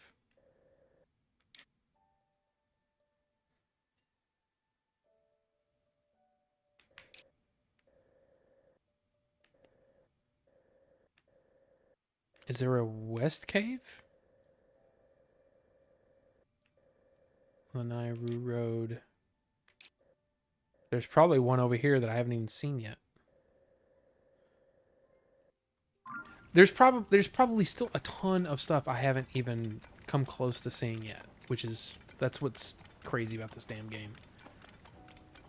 Okay, been up there. Didn't see anything up there. Is there another little offshoot where one of them little bubble frogs?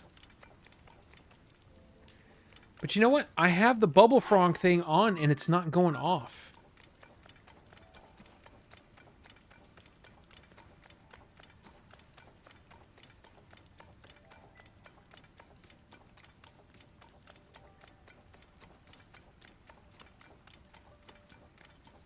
Nighty night, dude. Rachel, Have a good night. I'm actually probably going to be heading off here pretty soon, too. I'm not seeing anything.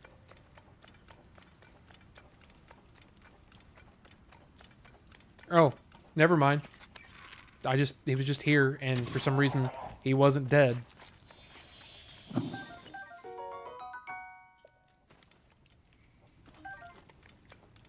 Okay. So that one's done. Got that one, that one. Thanks for the support, Rachel. Thank you for having me on. And of course, anytime that I can promote somebody's stuff, I mean, you know, it's cool. It's fun. It's awesome. So you're welcome. Yeah, I just found it. Yeah. There's one there.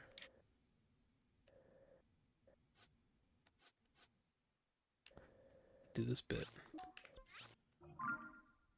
You got to come back? Well, I mean, we got to figure out what we're going to do next. But as long as I get to talk movies, you know, you guys can talk about the real stuff and I can talk about the fake stuff. Because I don't know anything about...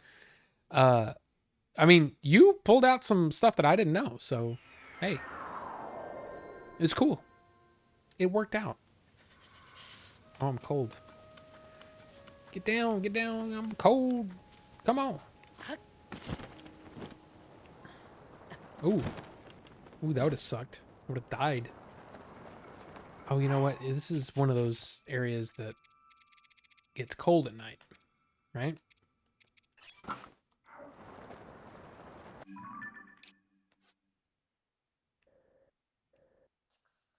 Oh, this is one of those that has two sides. Okay. Well, then... I hear a star. Star fragment. Here it is.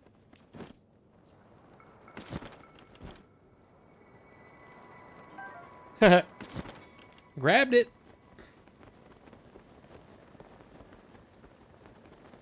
We are BFFs for life. You have replaced Billy. Well, let me... Oh, okay.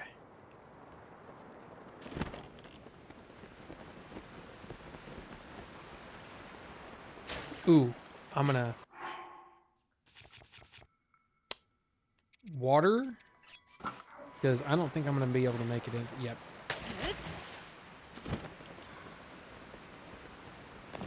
I was just in here not too long ago, wasn't I?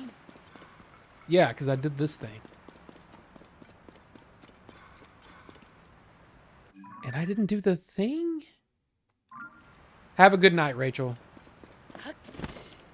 Thank you again for having me on. It was fun.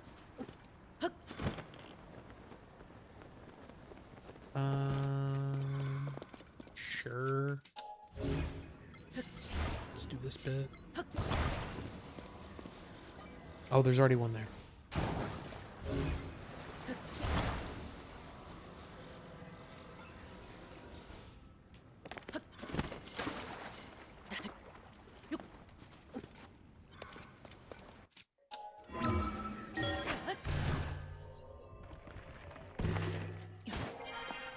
All right. Making some progress. See, lazy bastards. Can't stand them. Don't care. Oh yeah, this one was weird because it's kind of half a cave and half like wide open.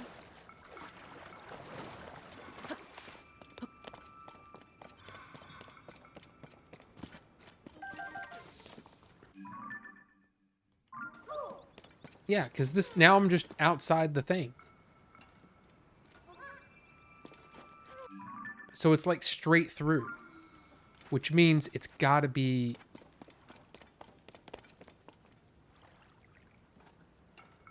It's got to be underneath somewhere or something. Glitterly like spice. Oh yeah, because of the cold, right? Because it's a cold night. You know what?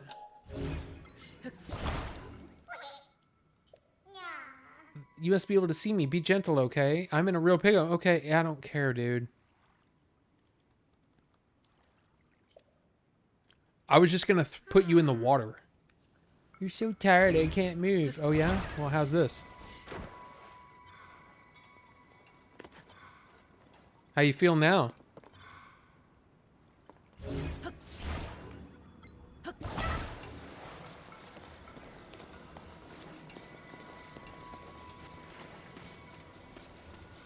Thanks for streaming. Gotta take a nap. Oscar, have a good one, man. Have a good one.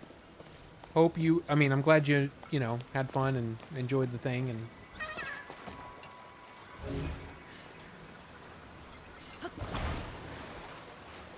Just get up there and just don't bother me again. Okay? Oops. That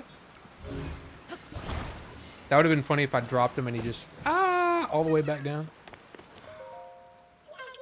Yeah, I don't care. Don't bother me again. Don't bother me again! Okay. I just did this one the day I sold the game. I ended up making a big car to drive over the water. Sold. Yep, and look what I did. All I did was just carry him over there. Simple.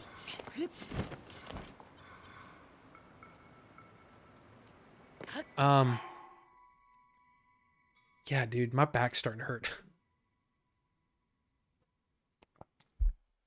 So look, I am feeling it.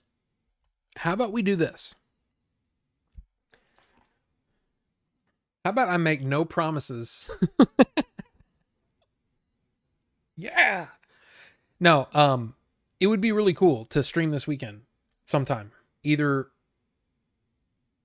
we stream and play games or whatever, or we get together in like Discord or whatever.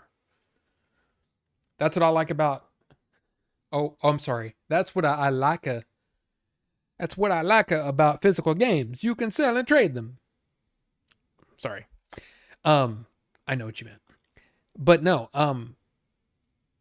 yeah, so we can either stream, do the, do another gameplay thing, or we could do, a Discord hangout or whatever. We need to do something though, because it's been, and I'm not saying that in that way because, you know, it's your fault, because it's not.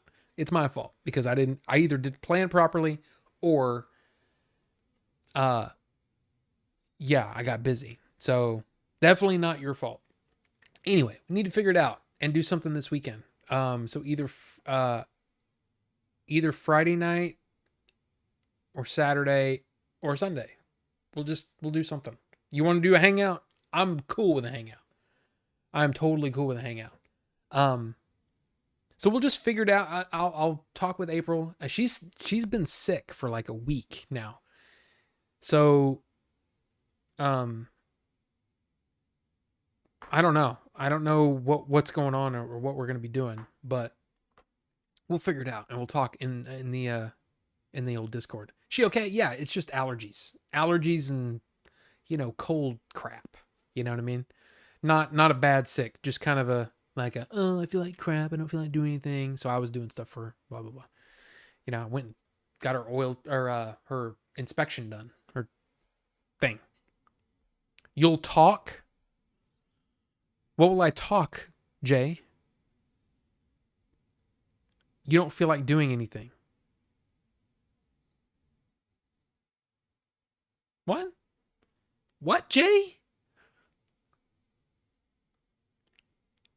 You're Jay. Wait a minute. What? I have no clue what's going on. Does somebody have your phone? I don't know what's going on. Jay caught slipping? Apparently.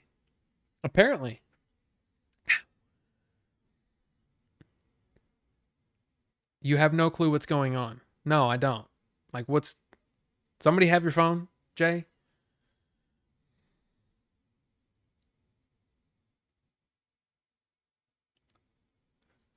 I don't understand. I don't understand. Anyway, yeah, well, we got to figure out something to do. I've never seen Jay chat so much, right? See? That's exactly it. Because look, yeah, Jay never chats that much. Never. Like at this point, he would be like, dude, just patch me in, is what he would say. That's all he would say. If he had so much to talk about. But anyway, we'll figure something out this weekend, okay? And if it's Friday night, Sunday afternoon, something, then the stream would go another 3 hours. Yeah. Oh, hello? Yeah, what's going on? Okay, I won't.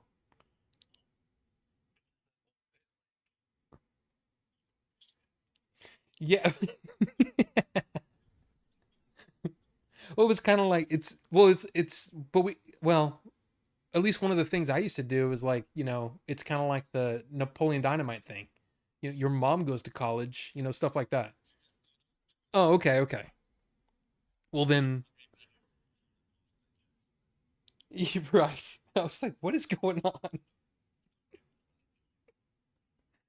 Right, right. Well, all right, dude. Okay, I will. All right, bye. So basically, that's just like you probably get it. It's the Napoleon Dynamite thing. Your mom goes to college, all that stuff, right? That's what he was doing. But anyway, you guys and me, we'll do stuff this weekend sometime. We'll figure it out. But until then, you guys have a good one. And I'm going to go watch Flash on Thursday and do a review. And hopefully it's good. Okay, bye.